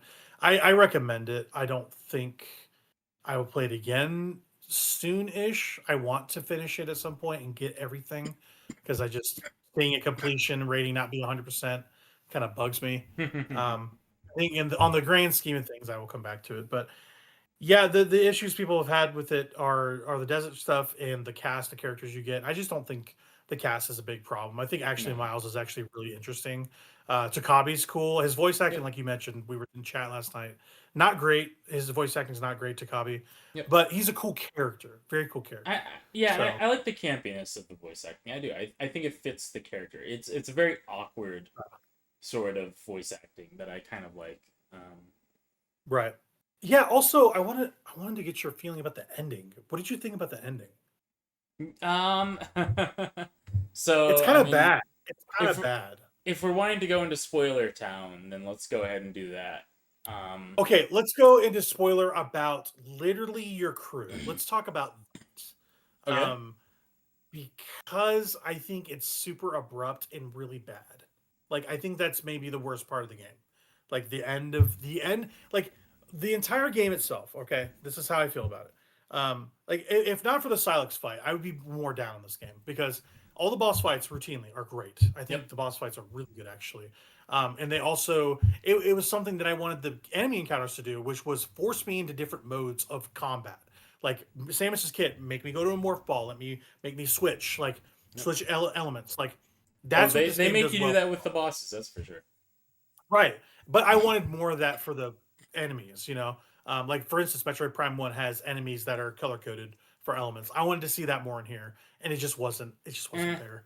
Yeah. Just fine, but I think that when you're just like running through these places, like having color coded enemies is kind of annoying. Like I don't it's annoying, but it's also something that I think is good to vary up what you've been doing because you could just kill anything with your main gun, and it's usually fine. I'm sure. But I think the boss, like I said, routinely great. That Silex boss fight is tough at the end. Actually, he's a goofy goober for sure. I like the challenge of it. It took me 2-3 times because he just kind of hits like a truck, and he also does this thing where he steals your energy tanks. I'm like, it's really cool. It is cool. It is cool, but it's one of those things where he's just like getting in your grill and taking your stuff. You're like, oh my god, I need this. Yeah, and if you don't get it, it takes it. So yeah, he'll use it. I never actually figured out how to like get them back from him. You have to literally like run into him like with your dash. When he's not charging at you, you have to like when he's like sedentary, you go like boom with your boost. Yes. Oh, that's funny. That's how you do it. I didn't know that. Mm-hmm. Yeah, well, it's funny because like it made me freak out when I first saw that because I went and checked my item completion, and it actually takes it away from your item completion when he takes your energy tanks. Oh. Really? Oh, that's not good. I don't like that. So I was like, I need that back. So, do they restore that after the boss They fight? do. I checked. Oh, Yep. okay, okay. That really that's a big jump scare. Uh-huh. You're You're like, like, "I spent all this ah. time getting these energy tanks." Yeah, Uh-huh. yeah. But That's something. Yeah. yeah, no, yeah, I mean, I figured out most of the stuff on that fight, but yeah, I had to do it 3 times. I had to complete that fight 3 times, and Yep, I died yep. Me. twice. Once I died just learning the second phase. The second time I died because Mackenzie died. Oh, yeah. That's also annoying too. You have to res your teammates, and it doesn't happen very often, but there's, like, this final powwow where everybody's fighting Psylocke, and you have to keep raising them, and it's kind of So annoying. Yeah. here's the thing with the teammates, right? They were fine up until the mines. The mines had a Yep. section where you're with the Armstrong and Duke, Armstrong. and you're Yep. trying to fend off these grievers, and like at a certain point, Armstrong went down, and I left her alone for like a second, and then she just died. I'm like, she wasn't even like out of health. She just died because I didn't pick her up right away. What? And so, Oh, really? like, yeah, it's just this really annoying thing where you have to like go up to them and like res them basically. Um, Right.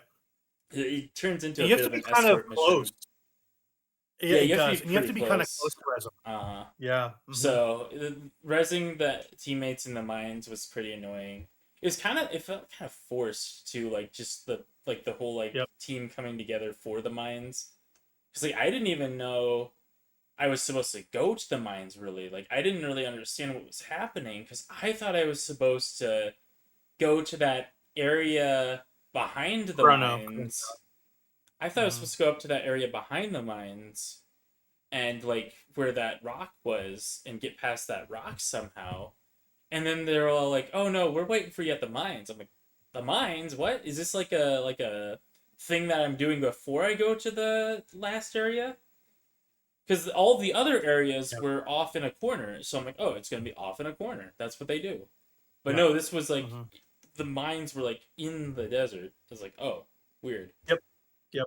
They were, and So that's that threw me another off. issue I have is yeah, that's the issue I have is it's the end of the game, like the last 3 to 4 hours is very stop start for me. And I know for you it wasn't an issue getting all the green crystals No, for the getting the memory fruit. That's nope. not hard to do. It's just the fact that it was tedious to me personally. I felt it was tedious. I'm like, why am I running around for 2 hours getting gems? And Like see, this is not I interesting to me. I didn't spend 2 hours on it. Like both for getting them for like what the game wanted me to do, and then getting them for completion. I don't even think I spent a total of 2 hours doing that. Um, Well, so so I did it in tandem with the mech part stuff, so I'm like lumping that all into one thing.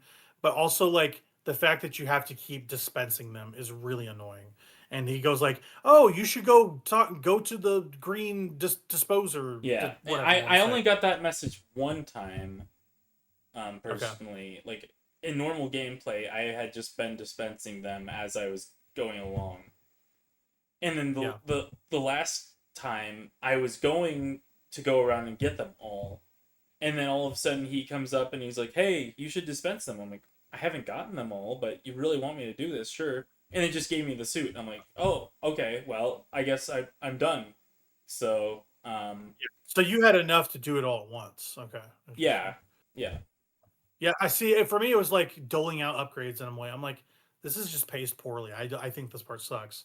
Um and yeah, like I think the visually all the places look really interesting and there's really good thematic elements to them, especially when you find out the genus of the Lemoran, we'll put it that yep, way. That stuff is cool, very but I cool. didn't find the areas that interesting until Volt Forge. That first area I'm not a fan of really, but Volt Forge is super cool. And then when you get your bike you're like that's awesome, but that entire like race you do, that circuit, I'm like I'm not a baby, Sure, like I don't yeah, need to do this, you know. yeah. Like the whole game for me is so stop start. I think that's my issue with it. It feels like, we're okay. Well, no, we got to do this. It just feels It like design was not. It feels like they cobbled together a bunch of stuff. That's what it feels like to me. Sure, I Um, guess I can see that. Yeah, the Volt Forge stuff was kind of funny for me because like I had a lot going on when I was trying to get through Volt Forge, and I just couldn't spend a lot of time on the game. And yeah, so like I would be playing it like literally when I was like dog tired and like falling asleep. And so like a lot of that like initial Full Forge stuff is really hazy for me to the point where when yeah. I did the certification course thing, I forgot how to do the Akira boost, like Hmm. the slide you can do with the boost, right? Yeah, yeah, yeah, yeah. Because you Mm-hmm. have to have the Akira slide if there's a motorcycle, right? And You so got to. That's like the prerequisite. Yeah. I guess so. And so I forgot to do that. And so for the majority of the game, I didn't know how to do it. And so I'm like, okay, Yeah. um, how? I guess I'll just have to like drive around crystals until I hit them with my motorcycle because I didn't know how to do the boost to like hit them all at once. Um, Yeah. Yeah. and so, but finally, I was at Volt Forge again. I was at like the area with the certification. I'm like, I'm gonna go through the certifications again until I can find the one that teaches me how to do that thing. So I did them again, Mm, and um, I started from the bottom because I thought, well, it's kind of an advanced technique, so maybe it'll be at the bottom. And then that was just like fighting uh, enemies. I'm like, okay, I'll go up one. That was like hitting targets. I'm like, okay, it's the first one, sure.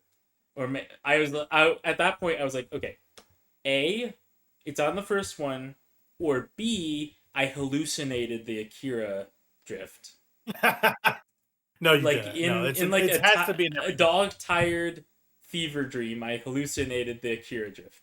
That was option B. But Your luckily drift is yeah, luckily we yeah, were on option A, and it does exist in the game, and the game did teach me how to do it again. So great. yeah.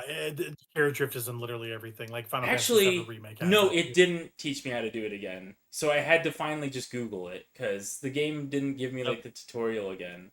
So I'm pretty sure I just had to yeah. Google it. Um, It's just like a B double B, I or think, maybe I something went like into that. the logs for the no the viola. I went to the item description for the like viola in my inventory and it didn't teach me either. I don't think so. I think I Yeah, finally nothing. just had Yeah. to go to Google and Google was like, yeah, just press B twice. I'm like, 'cause I Yep. tried every single combination of buttons except for that. And so Yeah. I Or if never you in my pressed it wildest once, that covers it. dreams you have to press it twice. Like, okay, sure. Right. But Right. Yeah. It's just interesting. There's just design stuff that kind of baffles me, sure. like that, where I'm like, But I don't know. I just don't. I just personally, I just don't think the game is paced very well. Personally, that's just how I yeah. feel. But yeah, that was like I'd say that was like the main thing though, was like the party members going down was kind of annoying. Especially when I was just trying to get through that Silex fight. I had just beat him again, like a second time. Because the first time I beat him, I hadn't gotten all the crystals. So I was like, okay, I haven't done this game 100%. I didn't realize that I need to go and get all those crystals for, true 100%. So I went, loaded my save file again, went back, and got all the crystals. Then I beat Silex again, but I realized too late that I forgot to scan him in his morph ball form. And so Mhm. I had to I tried to like because I was kind of chunking him because I really knew the fight at this point, and so I was just using like the super energy or thunder weapon, like the supercharged thunder weapon, like with both upgrades from like the desert shrines. And so it would just be like this continuous beam of electricity on him, and it just kind of shredded his health. And Yeah. so, but yeah, I forgot to scan him during the Morphball mode. I was busy kind of dodging it while shooting at him. I didn't end up losing any energy tanks that run. And but yeah, and so I was like, okay, I'll just wait out for his next time he goes into Morphball. But he had like quite a bit of health left, and then he just decided to die. Like he decided, I'm dead. while he still had health. I'm like, okay, thanks, game. Thanks. I was really struggling with that fight, so thanks for finishing him off for me, I guess. But now I have That's to funny. do the fight again, so I load up my save file one final time, and then in that one, that was the one where Mackenzie went down because both him and View went down at the same time. View was right next to me. Mackenzie was kind of out in the corner, so I'm just gonna pick up View real quick, and then I'm gonna go get Mackenzie. But those party members do not know how to dodge the AoE thunder. They would go down in droves to that move. Like I had Yeah, one you get point 3 where down, like you're like, three were down. Yeah. Yep, I had several times where 3 of them were down, and I had to run around and get them because otherwise the thunder will go again and just kill them. So Yup. Yup. It sucks. That that stuff first sucks. phase, yeah, that first phase is ugh, and it's kind of funny Yeah. because I don't know how you did that Silex fight, but for that fight specifically, I had to switch to the pointer controls because the dual stick controls were No, not I just working for that. gyro worked for me. It was Yeah, fine. that wasn't working for me, so I just switched to the pointer controls for that fight, and that worked like a charm. I also think that having all of those modes of pointing and then them all not being amazing kind of sucks too. Um, it feels kind of gimmicky a little bit. You're like, I gotta fucking point at the thing, and it works, but it's just like it's not as precise as you want it to be. Yeah, Maybe mouse is better. I didn't try it. I didn't try it on I mouse, tried but mouse, and it's not better. Mouse is really bad. Like this is okay. genuinely the game Yeah. where I think that mouse controls are not it. Like I thought with Bravely Default's mouse minigames, like they were really responsive. I really enjoyed playing with those mouse controls there. So I thought this game would work great with mouse controls, but nope. It's horrible with mouse controls. These are some of the worst mouse controls the Switch 2 has ever had. So don't play this game with But mouse controls. yeah, kind of, I guess, kind of capping it off a little bit. We've kind of set our piece on how we feel about it. The end of this game, which is what we alluded to, you losing your entire crew, like they do like this whole like holding Silex back while you teleport out of there. The entire game is you're trying to get off of the planet, I guess. So Yeah. that's why it kind of feels like a side story. It feels very cordoned off from like regular Metroid. Um, but like I just think like for all they try to do to build them up as a team, to have them go out with a shebang like, "Oh, uh save yourself, Samus, like you can do it. Like take this out of here and go."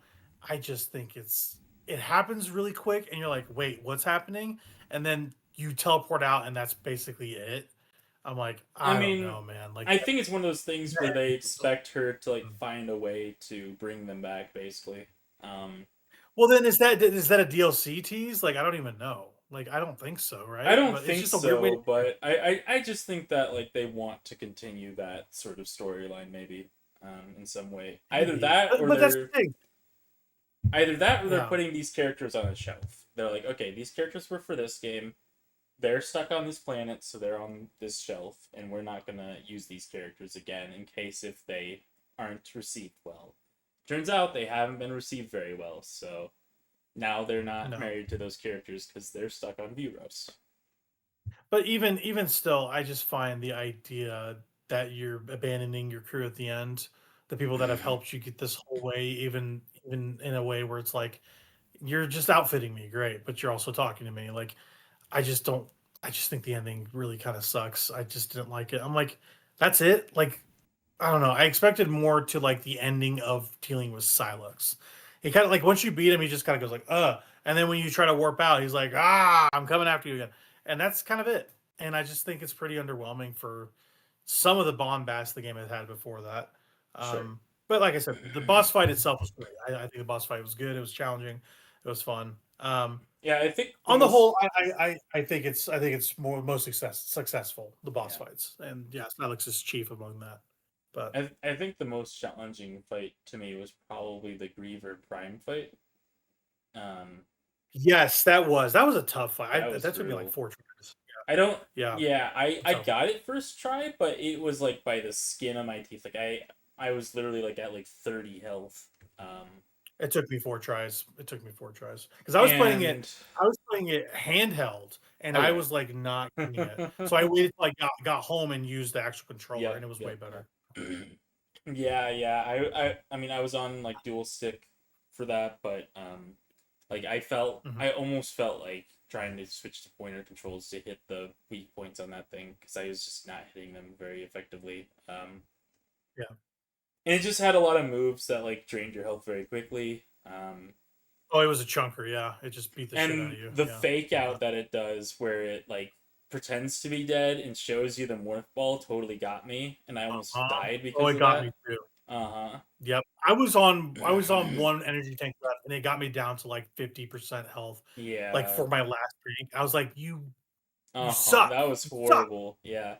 Like I didn't Yeah. even want It was a the yeah. bomb. I just wanted to scan it because I was like, "Oh, what's it doing? I need to scan this to know what's going on." So I went up to Well, scan it. I was confused. I was confused. I'm like, "Do you want me to bomb this?" Because like, sometimes the bosses go like, "Oh, I'm opening my mouth for you to finish me off." Like that Sure. snake in the lava pit's flare Yep. pool, like, Yep. you have like, That's it, what like, I was stops. thinking of. Yep. Yes, and I think they know that, and they banked on it. They go like, "This might be something you think is gonna happen, but really, we're just trying to gotcha you." Yeah. Uh-huh. It was a Um, little mean, but I mean, I still made a it little through bit. that fight. It just made the fight Yeah. more exciting, I think, for me. But Yeah. it Yeah. definitely got down to the wire Uh, when I was trying to kill that thing off. But yeah, that's one of those fights where they want you to go into like the morph ball to hit its belly and yep, they do. all They that do. good stuff. Um, yeah, I think I've kind of said my piece on it personally. I think I'm with you. I recommend the game. Yep. I got some enjoyment out of it towards the end. I just think for the design problems I have with it and the pacing, I just not a fan of. And the ending, it's enough things to stack up. I personally, it's not going to be on my top 10 this year. I just don't think so. I have played better games than it, 10 other better games than it this year. I like when I look at my list, I'm like, I don't think I would take any of these off for Metroid personally. Yeah. Um, that's kind of how I feel about it. Like, you wouldn't put like Pokemon on a pedestal. Like, I feel like I'm doing that for this, you know. Sure. And not as a like, oh, I'm getting back at you or anything. That's just how I feel. How, um, Right, but I don't think yeah, you'd put Pokemon in your like top 10 either. So no, it wouldn't be no, yeah, but I did like it more than Metroid personally. Yeah, I weird. did. Yeah. So I mean, I know, and yeah, yeah, I like this game because it runs well and it looks yep, good, and it, to 100%. me those are things that matter a lot in games. When I'm recommending games, when I'm playing games, I want them to run well, I want them to look nice. I expect them to when they're first party Nintendo games. So On a presentation level, it's the best Nintendo game ever. Like in I terms of just like pure I didn't run into a visuals on the single console. bug. I didn't run into a single frame drop. I Nope, had no nope. issues like technically with the game. It So was it was silky smooth. Like, I was like, this is like shockingly smooth. yep. Um, oh well, I did actually hit a hitch, just one hitch, and that was when I restarted the game on hard mode because I just wanted to have a save ready for me when I got there because I plan to come back at some point and do hard mode, get all the scans done. That initial cutscene where Silex busts onto the Galfed place, it started chunking bad, Oh, like weird. to the teens. Yeah. Because it's an engine, and it was just like Yep. like it was all stuttery. I was like, "What the hell is going on?" Because when I played initially, it wasn't like that. Weird. Um, but yeah, other than that, like, yeah, I'm with you. It was super polished, very polished. Um, Yeah. yeah, I played I this guess my game. question to you. Yeah, sorry, No, continue. I was just gonna say I played this game just about every mode of control you can, and every mode of like both the performance and the quality mode. I checked out the 120 frames mode with my like Yep. PC gaming monitor. Mhm, And that ran silky smooth. That was awesome. Um, so mhm, yeah, mhm. it's great, great optimization, and the controls. I mean, like you were saying earlier, none of them feel perfect, but for me, like I didn't mind like swapping between dual stick and pointer for my needs. Like it didn't really Sure. bother me, but none of them Yeah. felt as perfect as like either like the GameCube controls where they were like very clicky and very like like The game Yep. was very designed around those GameCube controls and not having to like free aim anything really during Mhm. bosses. And then Yep. with like the Wii ones where like you are expected to do like waggle controls, and like the Wii remote waggle always felt very precise, very like, like it's going where I'm aiming because I have this big sensor bar to tell it to do so, and I just didn't get that feeling from like the Switch Joy Cons, like the Joy-Con 2s or whatever, like just didn't feel as responsive as like a Wii remote for those pointer controls. So Yeah. I think I defaulted to control in the hand and then gyro when I needed to aim laterally, and that worked mm. okay mostly. Um, but yeah, that's pretty much my opinion about Metroid Prime 4. I think people should play it, especially if you have a Switch 2. It's a looker. It looks fantastic, plays really well. And I think you're gonna get I think you're gonna get some good mileage out of it. It's not a long game to complete. So um, yeah, that's yeah, unless you were to have anything. I mean, that's all I have to say about Metroid Prime 4 Beyond, honestly. Yeah, Any end caps you want to put on that game? no, I liked it. I said my piece about it. Yeah, I one last thing I will add. We talked a little bit about the desert. So the desert, yeah, you've got your mech finding mini game or end game thing.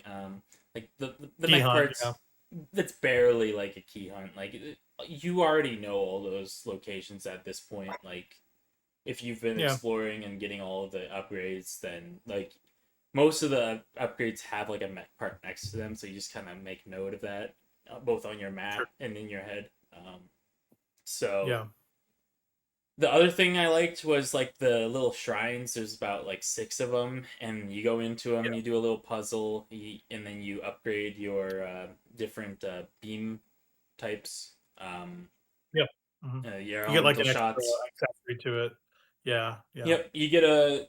There's like two stages to it. There's like a super, then there's like a super super, um, and they use like varying amounts of ammo, but they do like varying power levels and varying like charge times, and those are fun to get.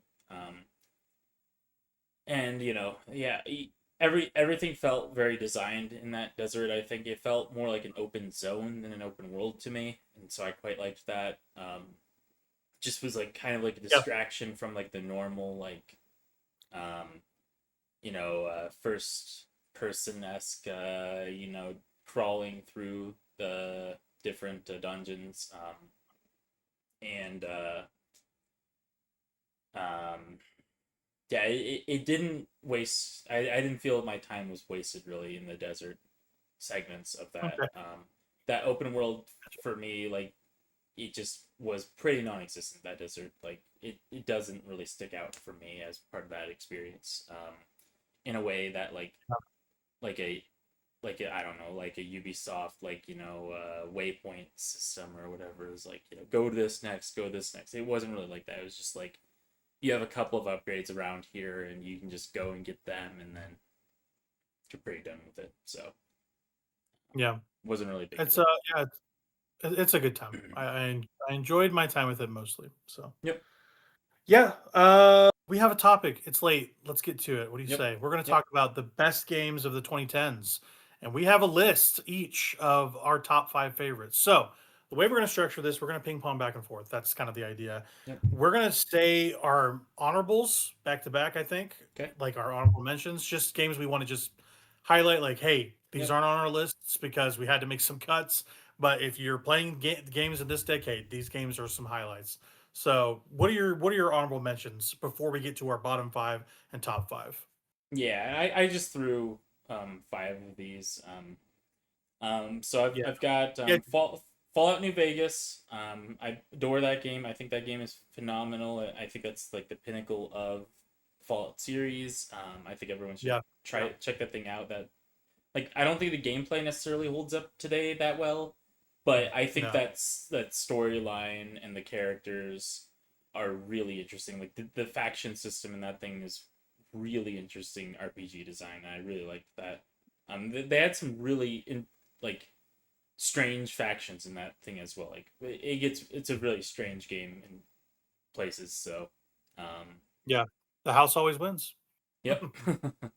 So that game's great. Another one that I've got on here, Legend of Zelda: Skyward Sword. A lot of Good. people have mixed feelings about that game, but when I played that thing back on Wii, I fell in love with that thing pretty instantaneously. I think that thing is great. Awesome. It's awesome. I Yep. like. I don't think there's ever been a bad mainline Zelda. Like I just don't think there has been. I've played Nope. every mainline Zelda through, and I think that they're all fantastic. And Skyward Sword is no exception. It once you get used to the waggle with the Wii Motion Plus, it's pretty responsive. It's pretty easy to get your swings in. I think there's like a few fights that can be a little bit annoying with the waggle, but for the most part, it's pretty responsive. And that Switch remake also makes it to where you don't have to do the Yep. waggle if you don't want to. So that's best. Yeah, way to they play that thing. they put it on the right Remastered. stick. Actually works Yep. pretty well. Yeah. Yep. Mhm. I've played Um, that thing 100% on both the Switch remaster and the Wii original, yep. and both are a great way to play that thing. The right stick controls work great for the sword swing. Yep. So They work great, and also as an addendum, it has maybe the best the maybe my favorite dungeons in the Zelda series. I think the okay, dungeons for Skyward Sword are incredible. The pirate yeah, ship, oh my god, I yeah, love it's that. fun. Love Yeah, it. it's such a like an innovative Zelda for like Yep. that 3D dungeon based Zelda gameplay, like the upgrade Zelda that is like the old formula. Like Uh-huh. that's the culmination, I think, of that upgrade system Zelda. Before they did Breath of the Wild, and so I would like them to go back to that at some point. I really would love to see what they can do with Yeah. that formula, because I like the Breath of the Wild formula, okay, but I think I like the sort of the upgrade Zelda formula a little bit better than the open world Zelda formula, just for myself Yeah, personally. Echoes of Wisdom is a good mixture of that Breath of the Wild philosophy, but with the form factor of one of those, hey, I got a hook shot games, you know? So, Sure, yeah. sure. Maybe I'll check that out. But I just mean like in like the 3D Zelda space, like that Yep. 3D camera perspective I enjoy. So Mhm. Yeah. the Yeah. but yeah, Skyward Sword, fun game, cool backstory to the Zelda lore. Yeah. And yeah, it's got an awesome soundtrack. It's just a great game. I don't know why, it feels like it's era's Metroid Prime 4 to me. Let's put it that way. So, It's a good game. I like that game. yep. I think people have turned around on that thing quite a bit on Skyward Sword. So I think most people would say Yeah. it's a good game now. So, Yeah, absolutely. um, yeah. I guess if you've got any, do you want me to just run through all these honorables and Yep. you? Run through Okay. your Okay. honorables, and then I'll run Perfect. through mine. Yep. Yeah. So I Yep. got Witcher 3 on here. Awesome game. I think we both love this game to pieces. It is on my top 10. Yep, Yes. yep. And that I mean it's fantastic. Everyone's played it by now. If you haven't, go out and play it, please. I mean, it won't waste your time at all. It's one of the few like open Yep. world type things that I can wholeheartedly recommend. The gameplay is awesome. The lore is awesome. The characters are awesome. Everything about that game is just sweet. Yeah. Yeah. It is just so awesome. It's one of those before you continue, it's one of those things where the side content is as good, if not better, than the main, Yep, and also the DLC, it has some of the yep, best entries in any DLC. Like, it yep. is incredible stuff. Yep. Yep. Yep. Yep. It's incredible. You just play through that whole thing, all the DLC, everything. You won't be disappointed at all. Absolutely. Yep. Absolutely. Mhm. Then I went and tossed Super Mario Galaxy 2 on here. That game is fun. I think that the game is worth checking out and running through. It's a good continuation of that Galaxy formula. It just, you kind of turn your brain off and just collect the stars. It's basically one straight line to each of those stars, and with a little bit of platforming here and there. It's fun. It's fun. It's mechanically fun, and it has really great visuals and soundtrack for the Wii. One of those late Wii games that are really underlooked. More people need to check it out. Yeah, for sure. And the last honorable I have on here is Touhou Luna Nights. I've talked about this a lot on the podcast. I adore this thing. Very fun Touhou fan game. That's a Metroidvania. That's all about using time stop powers to fight your foes. And it's really really cool. Translating that sort of Touhou bullet hell formula into a 2D Metroidvania, to where you're wanting to use a lot of those Touhou mechanics, like grazing past bullets to, in this case, you fuel your own both your health and your mana gauges with that mechanic of like barely dodging bullets. It's a great time. Probably my favorite 2D Metroidvania. So Yeah, awesome. Awesome. That's a good list. I like those honorable mentions. The reason they're not on his top 10 is because we had to make some cuts and we couldn't rank them. Like, honestly, like there's too many good games in the 2010s to fit it all. So that's kind of the idea. Yep. My honorables. I'm cheating here. Okay. I beat this game this year, but I'm cheating. This is a 2010s game. The Outer Worlds. I think this game is so awesome. Obsidian they are masters of their craft when it comes to RPGs.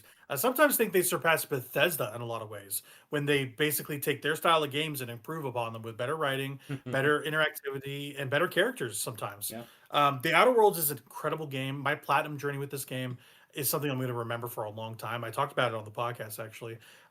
It's fantastic. If you have not played it, please do. The second one is out. It's also good.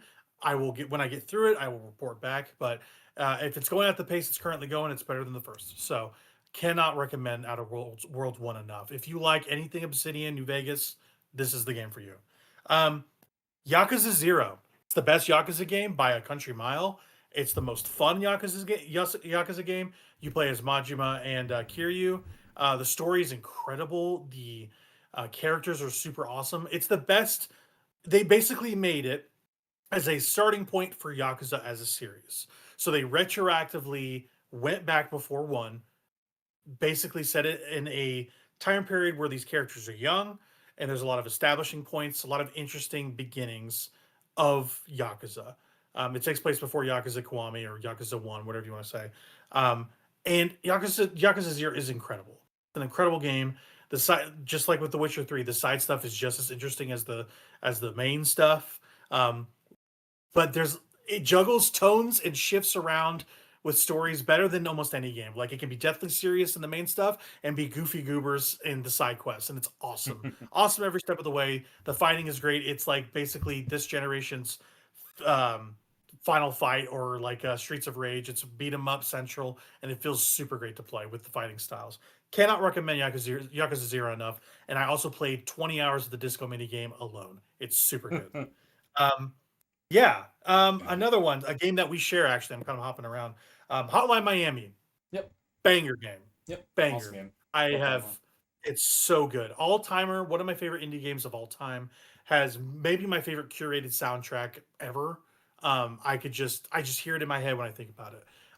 The story is kind of like, it's a little vague sometimes. I kind of get the gist of it, but really it's like, it is the most verb game I can think of. It's the most doey game I can think of. Like, hey, you're doing shit in this game, and you are doing a lot of killing, basically. You're zipping around levels, bashing people's heads in, and basically trying to get like a levels cleared as fast as possible. Yeah. It's super awesome. Yeah, I have vivid memories of this game. I had this like, I played this thing back in high school.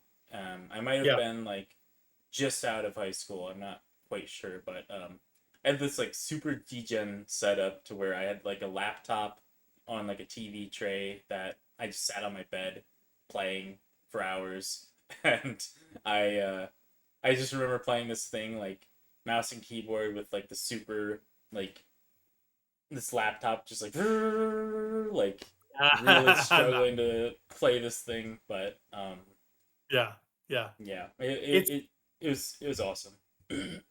It's an awesome game. It's one of those few games that I think is just designed immaculately. It's a perfect video game. It's distilled in bite-sized chunks per level that you can digest effectively and quickly. It's an awesome game. It's not a very long one, but it encourages repeat playthroughs in a way that most games don't. Um, so I struggled here. It was between Uncharted 3 or 4, but 4 takes the cake because I think they take the presentation of A Last of Us, but they fit it in that pulp formula that an Uncharted game takes place in. And I think 4 is the best Uncharted game beginning to end. Some people would say 2 is better, but I think I prefer 4. It's the best playing, it's the best looking, it's the best sounding. It's an incredible game. It's a game from 2016, I think, and it still punches with the big boys these days visually. It's an incredible looking game. It's awesome. It's Neil Druckmann actually directing it, which he didn't direct any of the 3 games, I think. I don't yeah, did he? He might have directed 3 actually. But anyway, he's back in doing Uncharted 4, and it's kind of the swan song for the series as a whole. I hope they make another one at some point because I love those games.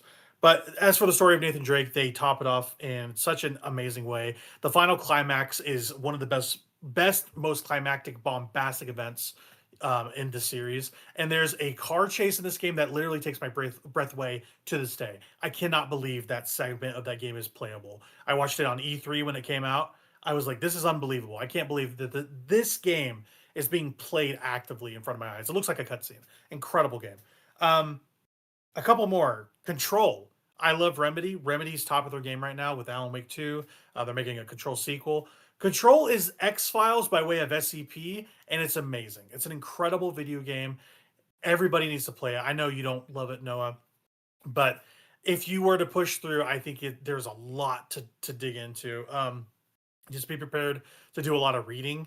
A lot of the things about this game that are interesting is in all the files and all the redacted files from the Federal Bureau of Control. It's basically Twin Peaks by way of X-Files, and I think it's awesome. It's an awesome video game. Plays really well. It's a third-person shooter that is honestly a Metroidvania. It's more of a Metroidvania than it even lets on. And I just think it's super good. Control is an amazing game. I'm really excited for the sequel. That's something I didn't bring up in the Game Awards talk, that they showed off Control Resident, and it looks awesome. Yeah, literally 2 more. Spider-Man 2018 is my favorite of the... Compared to 1 or 2, I think I prefer 1 over 2, but I prefer Miles Morales over both of them. That's a 2020 game, so it can't fit here. If it were in this decade, it would be here instead of 2018. But it's probably my most played PS4 game in terms of how many campaign clears. I've beaten this campaign like 8 times. I guess Bloodborne I'm at like 7 or 8 with that or something. But I've beaten Spider-Man PS4 and PS5 multiple times. And there's a big controversy with this game with the face stuff. The Peter Parker model, they swapped from generation. If they had a PS4 visual actor and then a PS5 visual actor, and people prefer the original over the PS5. I don't know why they ever changed it. I think it was like a contractual issue, but it's distracting. So my fonder moments are with the PS4 version of Spider-Man 2018, and it's one of the best mechanics in games. I've brought it up. Spider-Man web swinging. There's almost nothing that feels better in a video game than that. They hone that in that game so crystal and so picture perfect. I just think every time I go back to it, I just want to play it through again. It's an amazing game. And then finally, this is kind of like the least of my favorite games to play on this list, but NieR Automata is an awesome game. It's an honorable game because I just don't think the game end of it comes through in a way, but all the ideas and the stuff they have. Yoko Taro's brain is on display here in a way where it's just like, okay, he's really doing whatever he wants. And I think all the interesting paths you can go down, the secret endings and the joke endings and the fun character interactions you can do, and even the dumb trophy buys you can do in the shop if you beat the game, or do enough. I think you have to do enough side quests or something in the game. There's like a prerequisite where you can open up the shop and literally buy trophies. Yeah, that's exactly what I did. Yep. And that's exactly what I did because I'm like, I'm going to beat this game anyway. If they're allowing me to do it, I'm going to do it. And it's just a hilarious thing. NieR Automata is an all-timer in terms of story. I really like it. Hopefully they make another NieR at some point. So anyway, that's my honorables. So let's ping pong. The idea is for our bottom 5 to just kind of keep it concise, little bits and blurbs about what we like about each game, just kind of what we do for our So we want to go back and forth now? We'll ping pong for that, I think. all the way up to the top. I think that we should do Okay. that. But yeah, but to start with your bottom five, go ahead. Okay, so yeah, I'll just go. I kind of have these in order, so we'll go with 10. This one I Yeah, played recently, but this is a 2010s game. Drakengard 3, yeah, Yoko Taro. yeah. Once again, I think this is his best work. I love this thing to pieces.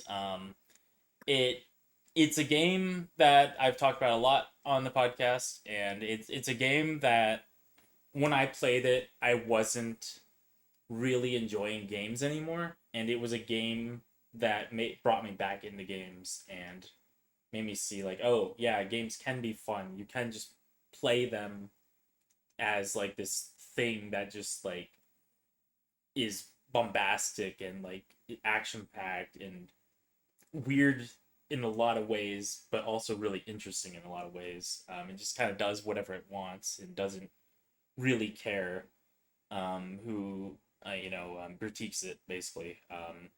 And Yeah, yeah, it's an awkward game to get through for sure, but it has a lot of like high marks from me. I really enjoyed my time with that game.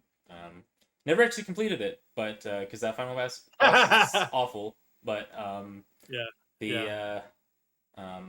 I enjoyed my time with it. So It's like the epitome of a hidden gem, from what I've heard from you. yes, So, yep, um, I own that game. I will play through it one day. I yep. promise. That's my pact to you. Um, this is the game I didn't think you'd see coming. Dishonored 2 is on my lower Oh, five. okay. Um, it's so good. It is the best immersive cinema I've ever played. Um, it has maybe the single best designed level. The Clockwork Mansion in Dishonored 2 is literally incredible, and I get awestruck just thinking about it. Um, they had I bring it up all the time. No Clip. They do video game documentaries. They covered the history of Arcane. They showed how they made that level in one of their documentaries. I was literally aghast. I was like, "Are you kidding me?" Like it shouldn't work because it's literally the mansion is folding in on itself multiple ways, and it works beautifully. And you're literally traversing it as it folds up into you. Um, and it's like because you have to reach certain parts of the level, so they have all these points of ingress and different pathways, and they have encounters with really powerful enemies that are really tough if you don't know how to deal with them. The Clockwork Soldiers. It's also I think it's the biggest level of the game too. It's just, I think it's the best design level I've ever played. And when I think of Dishonored 2, which is an amazing game, I adore that game. If they ever put that on Switch 2, I would play it again in a heartbeat. Um, it's it's maybe the best immersive sim you can play, I think, in my opinion. Um, I love every bit of its pieces, and also you play as two characters in that game. You play as Corvo, the hero from the first one, and I forget what his daughter's name is. You play as the female character from when she was like a kid in Dishonored 1, and she's like a playable character in this one.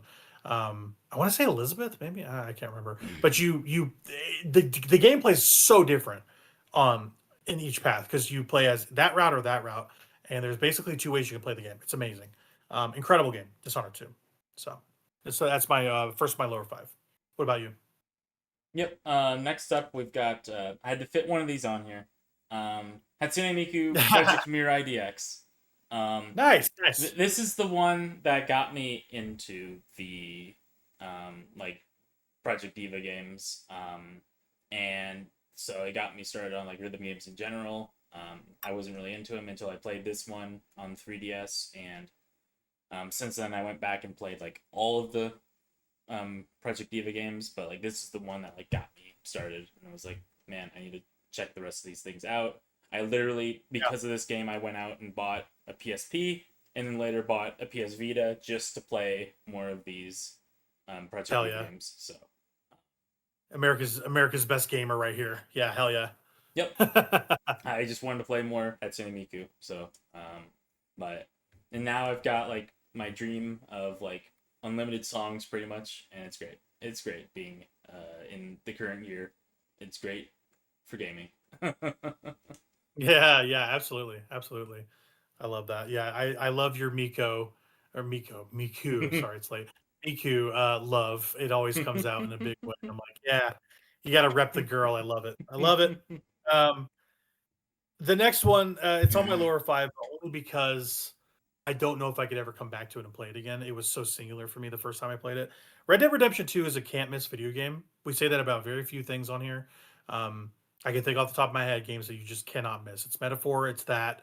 It's you know a handful of other stuff. The Witcher 3. Stuff like that. Yeah. Like Red Dead Redemption 2. Like no, if you don't play this game in your lifetime, I'm going to be pissed at you. I will resurrect you from the grave to play it. It is the single best written game and game story I played in a game.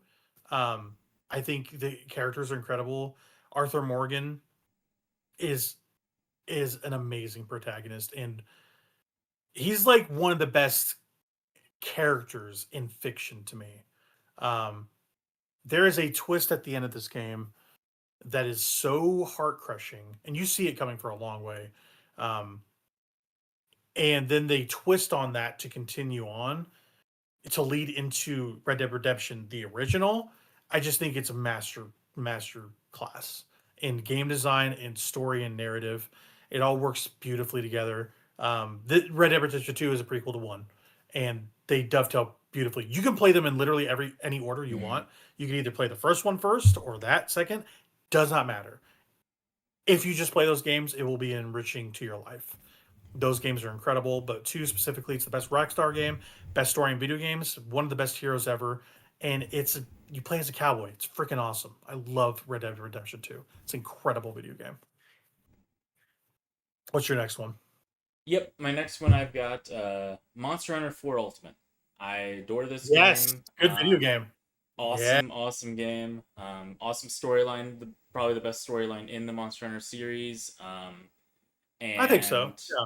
The just like the gameplay of that game, I think is where like they honed in, and that is Monster Hunter for me. Like that for me is, besides like the ones that I like the super ultra hardcore simi ones on the PS2, right? Like 1, and eventually I want to get around to Dose, but Dose is a lot like that too. But 4 Ultimate is like the pinnacle of like the portable games for me, like that old gen sort of portable style arcadey sort of Monster Hunter where you just go in, you fight monsters, you get better gear, and then you keep going, and without like the extra stuff of like the simi games of the older even older gen, or like the, I guess, like all of like the streamlining or like added mechanical depth, quote unquote, but it just adds like too much unnecessary things, I think, in the newer games. I think that I just prefer the streamlined of Monster Hunter 4 Ultimate. That is my favorite Monster Hunter, and yeah, I think that you could play Generations, and that's a great game too, but I think 4 Ultimate like is Monster Hunter for me, whereas Generations is fun, has a lot of like uniqueness to it, but it's got a lot of like weirdness in that uniqueness because it's got way too many like gameplay modes going on, and so if they just need to port 4 Ultimate to like Switch 2 is basically what I'm saying. Like 100%. that thing needs to be on Switch 2. That's an awesome game. Yep. Every time I think of that game, I think of us playing it at the park. So that's a good one. Yep, we had a lot of fun.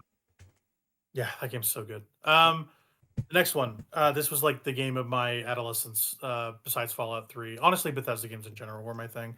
The Elder Scrolls 5 Skyrim. I would be remiss if I didn't mention it. It's a landmark RPG. There's a reason it's been released 10 billion times. You can play it on an Alexa if you want to. It is that game. It's yeah, sure. Yeah, absolutely. I have. Don't worry. You say Fusro Da, and the lady goes, "Yeah, hell yeah, you did that." And no. You actually say shout, and then the lady says Fus. But if you get your different levels of the shout, then she'll eventually go Fusro Da. So okay. I've played the Skyrim very special edition. Don't you worry. Yes, I was worried. I thank you for your journalistic integrity on this matter. Skyrim's an awesome game. It feels like a forever game for a lot of people. Like people just keep coming back to it, and it keeps getting new life. so many things. It has such a long history with just modding, the modding community, and just regular vanilla play, and just how I came across it. And it's just a very storied RPG, and I think it's Yeah. incredible. The Forgotten City was a mod for this game, Yeah. like in its nascent form. So there's a lot of interesting stuff that's coming out of that came out of it. I mean, Macho Man Randy Savage is a dragon too. Like there's so much stuff. It's almost like the source filmmaker of its time, a little Yeah. bit.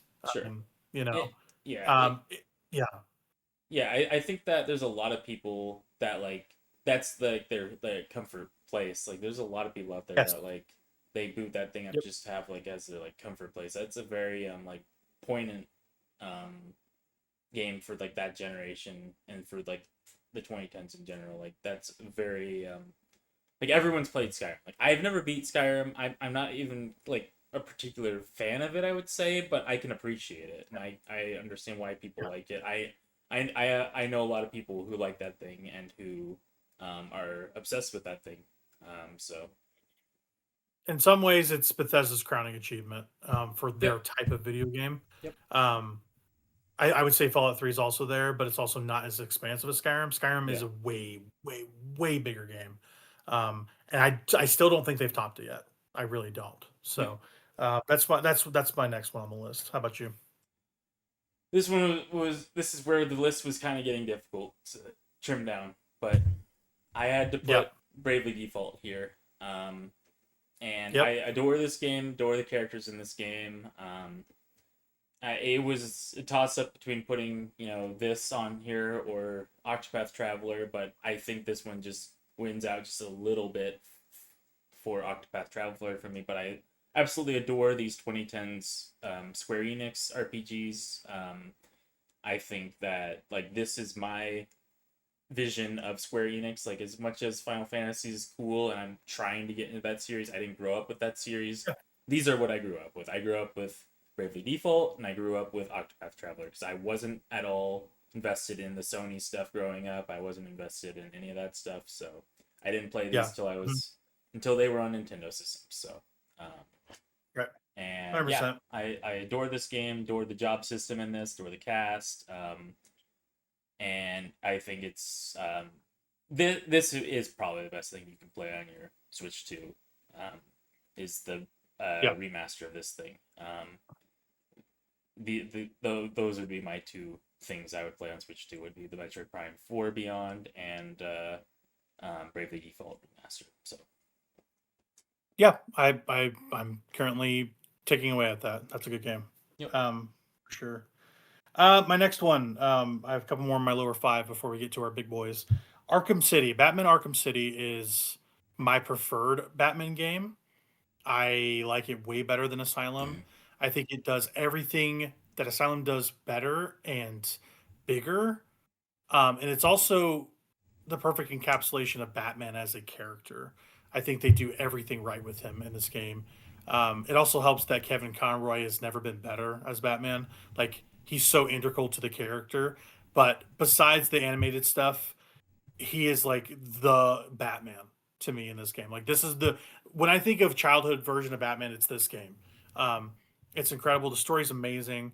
Uh, just all the rogues gallery he has in this game all fit like puzzle pieces. And it's like a Metroidvania. It really is. Like the entire city is a puzzle box for you to solve. And I just love the structure of this game. It's so incredible. It's immaculately designed. The combat's incredible. Um, and I think it succeeds where ultimately Arkham Knight fails and Asylum I don't think gets to. It's the perfect middle ground for a Batman game. I also think Arkham Origins is incredible too, but I think City is just so awesome. Even though the premise is a bit contrived, hey, Arkham Asylum didn't work. Let's put it into this decrepit city. Whatever. The particulars of the story are more interesting than that, but it's the best superhero game I maintain still, even over those Spider-Man games. I think Batman Arkham City is like the superhero game you need to play. So Yeah. yeah, Rest in I adore peace, that game. WB Games. Well, rest in peace, Kevin Conroy. I mean, we'll never get him again, which really makes me sad. So anyway, your next one. Yep. This one was tough too. But in trimming down, Yeah, I'm interested.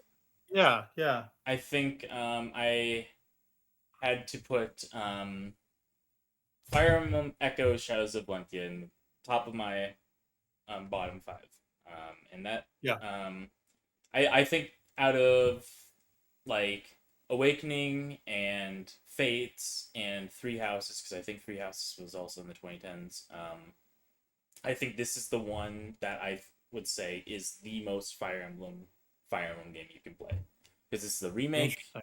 a full remake of Fire Emblem 2, and it has very down to earth characters, very down to earth story, of good versus evil, and it's got the fun dual sort of lord protagonist thing that I like in Sacred Stones, which is my favorite Fire Emblem game, and Yeah. so this would definitely be my second favorite Fire Emblem game. This is probably the one that I've actually played the least out of the ones I just mentioned, but the one playthrough that I did of this game, I thoroughly enjoyed and was like, "Yep, I've completed this thing in its entirety. I enjoyed my time with it. This is the one that I think I really like." Um, Sick. I Yeah. love the characters and story and world of Valentia. So Yeah, I own this game. I need to play that. That's high yeah, marks. yeah. So It's also like a game that's important for me because like it was just when I was starting to like get my own money and like have my own job, and so like yeah. um Yeah. I ended up buying like the collector's version of this thing. Um and so I still have like the collector's version of this game, and I also Yeah. have like the Yeah. amiibo from this game, and so like yeah, I just have I have a lot of merchandise of this game, and I really like this game. So Yeah, absolutely. That's great. The last of my lower five, and that was the last of Noah's actually, by yeah. the way, before we get to our big boys. The last of my lower five is Doom 2016. It is the best shooter I've ever played. I don't think it'll ever be topped. I think it's an incredible video game. Um, it came in a point where like Doom had gone away for a long time. And it re-announced itself in such a big, confident way. Yep. I don't think they've hit the highs of this game. I don't think they will, Yeah. having played Doom of the Dark Ages, which I think is the best playing of the series. But as for tone and characters and story, like this is the one. Yeah. Like they had everything right on it. That It's game's also got the awesome. best music too. Yes, it is. That game is so awesome. It's maybe one of my favorite paced games. Like it's breakneck, Yeah. constantly breakneck. You are always going in this game. And it's the best balance of their gameplay design I think they've had for their new trilogy. Um, like okay, so basically this one is like the most kind of do whatever move set, like just go kill some demons, which I really like about it. But there's an interesting thing about specialization in Eternal that I think is worth playing for a really hardcore FPS player. But I don't think it's totally it's not easy to get your head around. And then Doom the Dark Ages is more back to the 2016, you know, sort of kit, but it's still got that little precision skillfulness of Eternal. So it's like a good middle ground for that. The 2016 is like the perfect distillation of what Doom is as an idea, as a game, and as a I don't know, a pop culture piece all together. I think 2016 is the best shooter ever, and I don't think it's close. The next closest for me, I was thinking, is probably Halo Reach, Hmm. but I just think as a package, 2016 cannot be beat. Yeah. The multiplayer is not a part of this game. No. It's strictly the single player. Yep. So you played it, you agree. It's an amazing Yes, game. I actually have a fun anecdote about this one. So, real quick. Please. So I, basically, this game came out at a point where like my little crappy laptop setup I was talking about earlier wasn't quite cutting it anymore, and so I'm like, okay, how am I supposed to play games on this thing? And so I Yeah. couldn't, and so I was like trying like PCs that my family had lying around, like just couldn't get any of them to work, and like I tried running. I remember specifically wanting to play that game and wanting to play Overwatch, because Overwatch had just come out as well. This is back in Yeah. 2016, and so I Yep. think Overwatch had just come out and Doom 2016 had just come out, and so I Yep. was like, okay, 100%. I can't play these games on any of the current hardware I have, so this really sucks. And so, but then they did that Switch port of the game. Mhm. And so I ended up playing that Switch port because I had a Switch, and I was like, "Oh man, this is great." I was finally able to play that thing because I hadn't been able to play it when it released, and so I finally was able to play that Switch port, and that was great. That was Yeah, fantastic. And I still have yet to play that thing through on PC because I played through that game on Switch, and yeah, um, I enjoyed my time with it on Switch a lot. And yeah, yeah, and then I bought like Xbox One after that so that I could play Overwatch with my friends, and so yeah, um, yeah, yep. yeah, So and so I could play Dark Souls 3 because I didn't have anything to play Dark Souls 3 on, and so yeah, for I had sure, to, for had to sure. get an Yeah, Xbox One to play that because I was very late in playing that one. yeah. A quick anecdote about that too. That is a miracle Switch port. It's one of those things that's just Yeah, like it's a wonder it even made it on the console. It's an it's awesome port of awesome. that game. Yep, it Yeah, looks and plays fantastic on that system. So yeah, yeah. Now we get down to it. We're here. This is our top five. yep, Calling an audible. It's getting late. We're not going to have any what you're looking at the end here. yep, We're going to seal it up after these games because yep. it's already pretty late where we're at. So just forewarning here. Once we do that, we'll close out. But we're going to start with Noah's uh, higher five. The bottom of that list is number five. Yep. What Number is it? 5, Kid Icarus Uprising. Oh my Hell gosh. yeah, So this game, I had to have it up here because this game's yeah, super important to me. This is the game that I would say this is when I was like really coming into my own as like someone who plays games. Like yeah, I was really like getting into like the community for this game back when it released. And like I was a big part of like the meta game development of this thing. Like I was in like several circles for tournaments for this thing. We had a lot of fun back in the day for this thing. There was a huge community around this thing, and it was very tight knit. And yeah, we had a great time.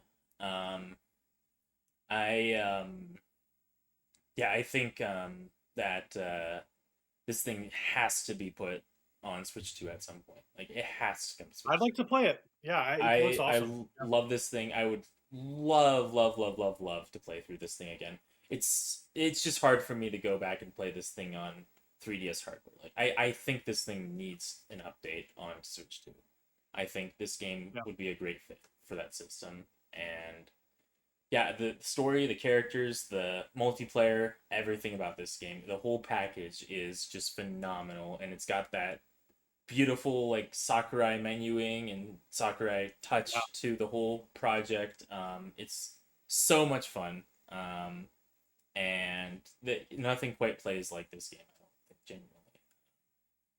Yeah, And it's so from when I played it, it's an awesome game. Yeah. this is probably one of my most played games of all time. So Honestly, you could hotwire it into a 3DS, and I think you would be okay with it. Honestly, probably, um, yeah. yeah, it's a good game. I played 2 hours of it, and I'm like, this is good. The controls aren't, but this is good. Sure.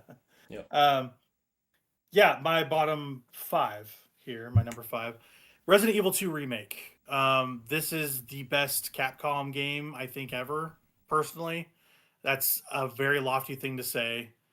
I think it's incredible. I think it's even better than Resident Evil 4, this remake. Like it's an unbelievable game. Um like it's basically Capcom announcing itself as, "Hey, we're having a renaissance. This is the first product of that." And ever since this game has come out, they have been on a roll.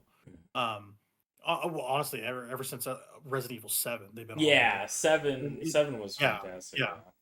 Seven's an amazing game. Seven All got the me Resident into Evil. Resident Evil, so Yeah, yeah. Well, it's even way different than like all the other stuff, and I think yeah. that's so awesome because it's so daring. But personally, like I think it just does everything right. Um, some people complain about the back half of the game. I like it personally. The whole Umbrella Corp stuff underneath the underneath the town, whatever. I like it. I think the tandem protagonists with is it Claire? I'm pretty sure it's Claire. Claire and Leon is great. Um, it's it's the perfect horror game. Like it really is. Like they remade what people consider the best Resident Evil besides 4, and it's better than the original in literally every way. And I've played extensively that original too, and I'm like, man, they really nailed the spirit of it in a major way, and I just think it's so awesome. That game is so awesome. Um, you just and the way they once you finish it, they have all these clear percentages and stuff that incentivize you to keep playing it.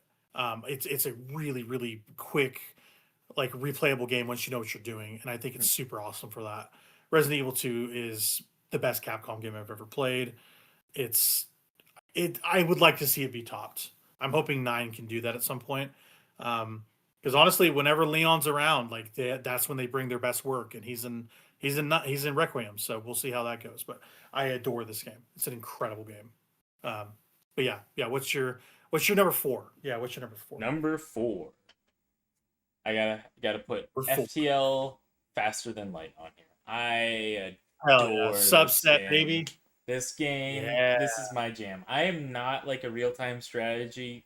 Not like the only other thing that I really play that's like that is like Pikmin and like this weird real-time strategy thing on Roblox that's based off of Command and Conquer, but I don't actually like Command and Conquer. I just like this Roblox clone specifically. Yeah. But yeah. the FTL is just super fun to me. I adore this thing.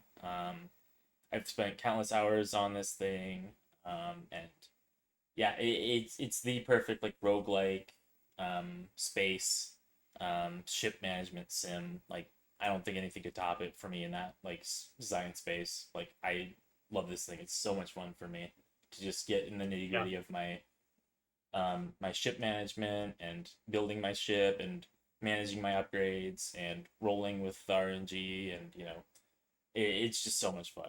Every run just feels so unique in this thing, and I really need to check this thing out modded. That's something I've been meaning to do. Like install. There's a huge like amount of mods that add a ton of functionality to this thing, and I need to check them out. I haven't yet. Yeah, but FTL's a great game. Yeah, yep, that game's awesome awesome. game, so cool.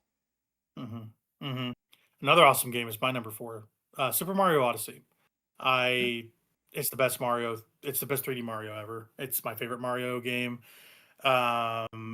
It's if not for Tears of the Kingdom, it's probably my favorite Switch game. Oh wow. I think they nailed it in every aspect. I put like 90 hours in this game or 100 hours. I got everything, all 999 moves you could get, the golden balloon, whatever you say, I got it. Like it's like once you beat the game, that's not the end of the game. The end of the game is doing all the Yep. moons and Yep. playing all the interesting side stuff. I'd agree with that. Yep. Yep, and that's where all the interesting gameplay is, honestly. Like, you can play through a run of it and go like, "Oh, yeah, that's a good game." But it's not until you get deep in the weeds that it just really shows you how creative it really is. Yep. And it's so stark to see Donkey Kong Bonanza come out this year Yeah. and have an issue with the end game. Yep. It, like, shows you just how creative Mario Odyssey is because it's every puzzle is so bespoke. Donkey Kong Bonanza at the end is just kind of like smash some things to get these bits to buy the thing, and it just Yeah. gets really monotonous, Yep. And yeah, Super Mario Odyssey is an incredible game. I would love to see it be topped. They need to make another Mario game, and hopefully it's Odyssey 2. That would be amazing. I would love that. I mean, I like Sunshine personally, but Mario Odyssey is definitely, I think I can consider that my top 2 Mario. Yep, game, absolutely, absolutely. uh, And we talk about it all the time. I mentioned it to Noah, like, hey, you need to go back and play this. Yep. He's like, yeah, sure. And then when he did, he's like, no, you're right. It Like, clicked. absolutely. Yep. Once I was going through and clicked. getting all those moons, it clicked. Yep. I was like, man, this is awesome. 100%. And yeah, like you were saying, like we always have to compare this to Donkey Kong because it's the same team and it's the same genre, kind of. And Donkey Kong is just a lot of disappointment there in the end game. As I'm someone who has 100%ed that thing, and yeah, I just was disappointed by that end game compared to Odyssey's very fluid end game. So yeah, the end game is tedious in Donkey Kong Bonanza, whereas extremely Super tedious. Mario Odyssey's Super Mario Odyssey's is joyous. That's what I would say. So, absolutely. Yeah. What's your number 3? Number 3 is a game that's very near and dear to my heart. Mhm. VA11 Hole. Yeah. I adore this game. Cyberpunk bartending simulator. Yeah. I distinctly remember back when I was fresh out of high school, working a retail job, getting off work, and I worked the evening shift, and so I'd get back at like Yeah. I was supposed to get off work at 11, but I'd end up usually back at like 12 or 1 because that's Oof. how retail is. And Yep. I just remember getting home, putting some ramen on the stove, and going down into the depths of my parents' basement and playing this game. And I just it was like one of the coziest things I've ever done. It's just that night, um, and yeah, this game's awesome. The characters are awesome. The world building's awesome. The music is phenomenal.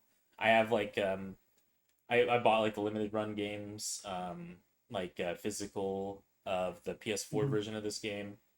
I have Yeah. this game on like PS4, PS Vita, and PC. And Yep. Yep. the yeah, that soundtrack is just, oh my gosh. I still listen to it to this day. It's phenomenal work, and my my Silk Song is the sequel to this thing, Nirvana. I have no idea where that game is in development, but I am waiting with bated breath for that thing because I want more of this game. That's what that game's Yeah. supposed to be. So, no, but this is It kind like of the reminds me of coziest game for me by far. This is my Yeah, it comfort kind of food. reminds me of that game I just played, like Wanderstop. It's very similar in that way, where you're making drinks for people. It's cool. I think Um, the most poignant thing about this game for me though is that this is what got me into like really loving analog and retro, um, and got me into like CRT and into yeah. collecting like PS1 heavily. It Yep. was the vibes that this game gave off that was like, man, this stuff is so cool. I want to collect this stuff, and so it really shaped my hobbies and personality, big way. So Yeah. Absolutely. That's a good one. That's a good one. I bought that game on sale recently again. I got it that for game's Switch. I'm awesome. like, Yep, I'm gonna play it very soon. So yep. that's the The goal. game's very cool. Um, my number 4 is Mass Effect 2. Mass Effect 2 is an unbelievable game. Or sorry, that's my number 3. My number 3 is Mass Effect 2. It's an incredible game. It's the best Mass Effect game by a country mile. I think that it is just so much better than 1 and 3. It stands alone as a game that just overshadows um, everything in its series, like a Silent Hill 2. Like when I think of Mass Effect, I think of that game specifically. It's got the best companions of the entire series. It's the best paced, the best looking. Um, has an amazing combat system as well. And also like the suicide mission you do at the end is really fun. Like you can kind of really mess it up after a lot of preparation, but you really don't want your companions to die. And it's super important to do things the right way, because they've made so much of an impact on you. Specifically, the two characters that I like the most are Garrus Vakarian, who is a returning character from Mass Effect 1, and Thane Krios. Um, for Mass Effect 2 is maybe it's like top 3 favorite all-time NPCs. It's like Astarion for Baldur's Gate 3, it's Heisme, and it's Thane Krios. Thane Krios is an incredible character. He's basically an assassin who's dying, and he's trying to get penance for his misdeeds, I suppose. Incredible character, beautifully written. Um, I hope if there's a shred of anything in this game, I hope it gets reflected in Fate of the Old Republic, the new Casey Hudson game. So, yeah, I'm just hoping it's more Mass Effect 2. That would be awesome. So, Awesome. yeah, what's your next one? This, as soon as I was looking through games and doing research for this, I knew this had to be like really, really high up. I moved this game like immediately to number 2 spot, um, Yeah, and that would be Pokemon Black and White. This yeah, is the pinnacle of DS RPGs, like straight up. Like this is the best one you can play on the Nintendo DS. This is the mm, best Pokemon game you can play as well. this is Pokemon to me. Like if someone hasn't played Pokemon Black and White, like I just don't think you've experienced Pokemon at its pinnacle, because Yeah. everything that Game Freak had developed up to this point went into the development of this game, and this game is a masterclass in Pokemon design, in Pokemon world design, and in Pokemon storytelling. Like, this is the greatest story they've ever told in a Pokemon game. They're never gonna top it. It's phenomenal. The characters are phenomenal, and the the evil team is phenomenal. And just the addressing the issues of people and Pokemon and their relationships, like, that's incredible to do, and very bold of Game Freak to be like, yeah, let's use this as our design crux and show, like, what happens when a team is like, hey, wait a second, you guys are capturing these creatures and using them to fight, stop doing that. And then it's like, well, Yeah. the only people who would be doing that are people who want to use them for their own purposes. So it's one of those things. Yeah, like, for sure. no, there's no such thing as a free lunch, right? And so I really like that.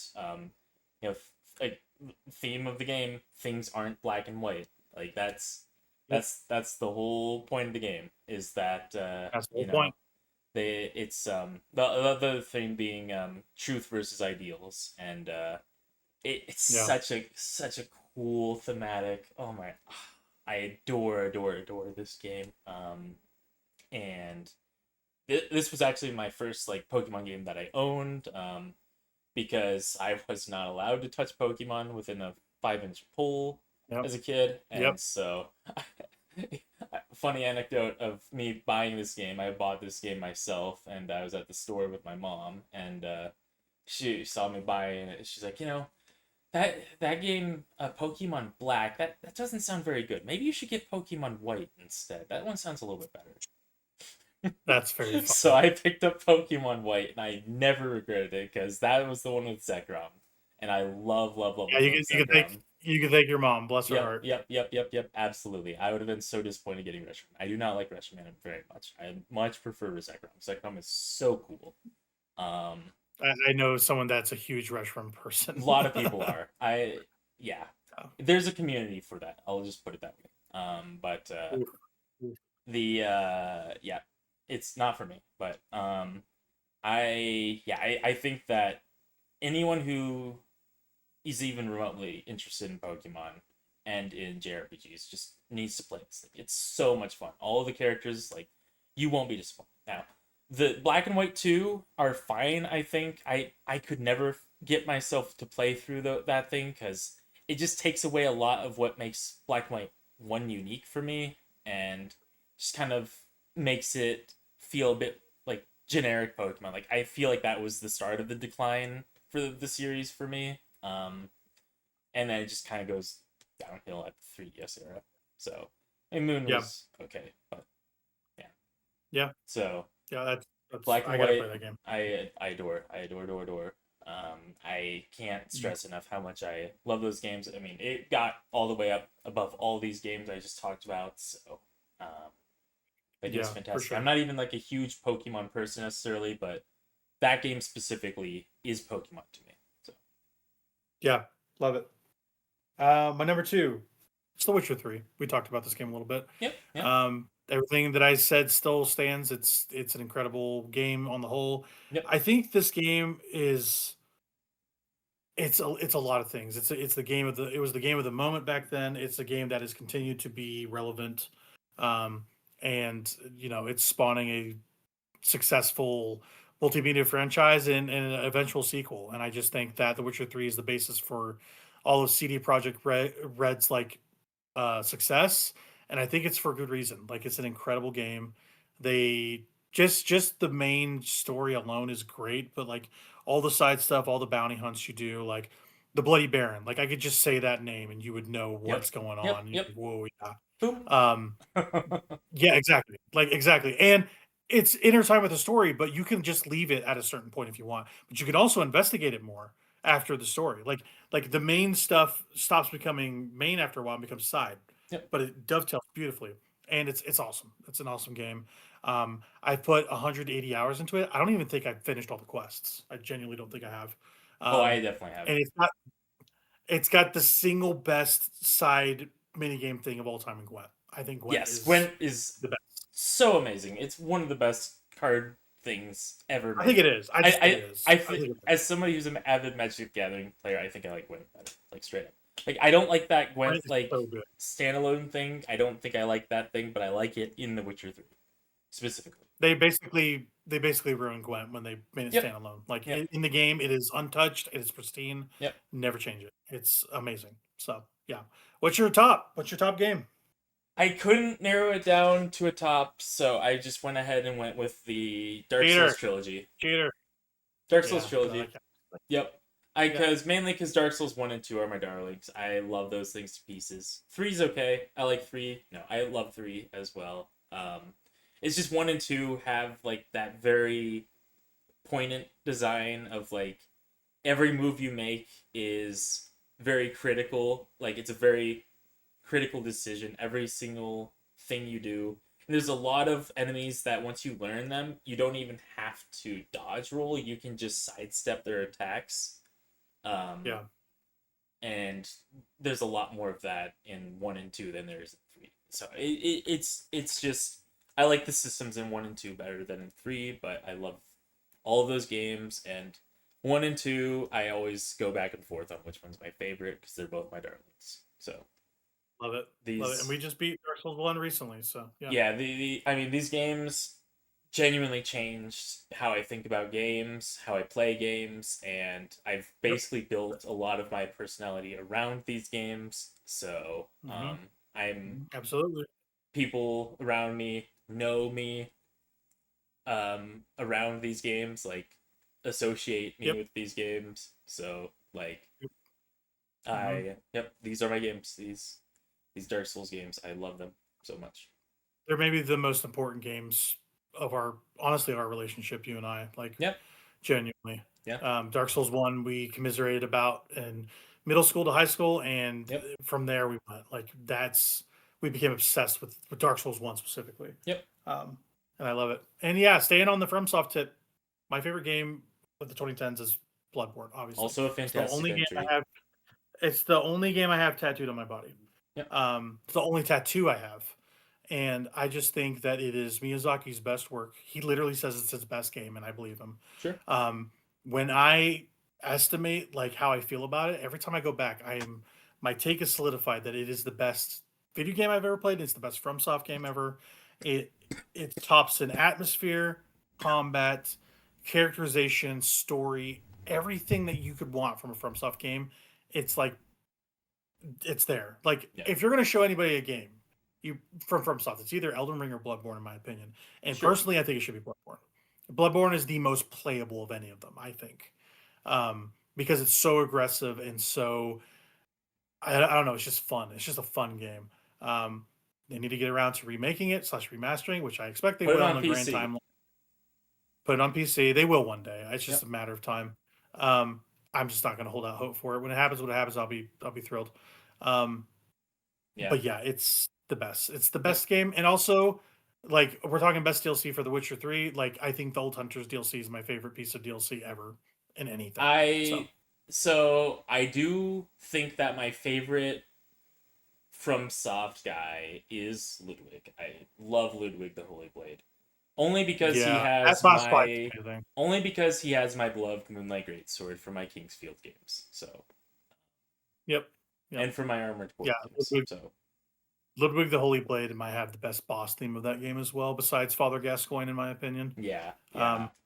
Yeah, it's by far the most. It's the FromSoft game I've beaten the most too. And when we go and play all the other games, we're gonna play together, you and I. So I'm excited to do that. I would say That's- like Yeah. Bloodborne just has some of the most from soft NPCs. Like it's got Ludwig, it's got Mikolash. I love Mikolash. What's his thing? He's like, grant us eyes, grant us eyes. Ah, that's so cool. It's Yeah. so cool. He's such an asshole for a boss, though. I hate fighting him. Sure, but Um, his cutscene intro is one of the coolest from soft Yeah. cutscene intros. I love that thing so much. Oh, he's just Yeah, wailing he's in like, the background. "Oh, great Khosrou, some say Khosrou, do you hear our prayers?" Yeah. Do you hear our prayers? Yeah, That's yeah, what yeah, he's. yeah. It's so good. It's Uh, so cool. It's so cool. There's hey, such cool lore we around that should thing. go play Bloodborne right now. What do you say? What a Listen, game! What a talking indie about game! Bloodborne is cooler than playing Bloodborne, in my opinion. But I No, love the okay. lore of that thing, but the gameplay of that thing can be a little bit annoying sometimes. I don't like that thing for the gameplay, Okay, mainly because the there's the no blood vial broken stuff, straight sure. swords, so I can't play through it with my well, blood broken sword. the threaded cane. It's basically the same thing. It is But kind yeah, of that's basically the same thing. It's really bad. it's really bad. You're getting your fix, but that's our list for the best games of the 2010s. We did it. We made a list. Those games. It was really hard to whittle that down to what it was. Yes, it was Um, brutal. I feel yeah. bad for Fire Emblem and for um I Bravely think I'm the Default, but best in terms of just my game playing experience. I'm the most well rounded in this era, so this is like my era. I sure. think you said the The 2000s. That era is 2000s, I'm going to be crying when I'm making the list for that. Like, I'm going to be shedding tears for yeah, my 2000s era games because yeah, that is my era. right, Like, I love right. that era so much. Um, But this era is but fantastic too. I mean, we had a so lot of good. So many games, good games. and yeah, it turns out every era has really good games. So that's kind of why we're doing Yeah, this, is to showcase like, games. They just keep making great games and they don't stop. It doesn't matter it's who's true. making them. Like, I had two indie titles on my top 5, and they're very solidly on there. So Yep, yep, absolutely. And that closes up Stick Drift for the episode. This is episode 28. Thank you for joining us. This is the end of 2025. It's been quite a ride. It's been a great year for video games. it's been a I am drift. interested to see. Yeah, I'm interested to see which one will be my top because I'm going to be deciding that in the coming weeks. Sure. It's going to be a toughie. It's going to be a toughie. So we'll see how it goes. But yeah, any closing thoughts from you, Noah? No, I'm drifting away, so I gotta get out of here. It's way too late. All right, love you guys. Bye. Bye.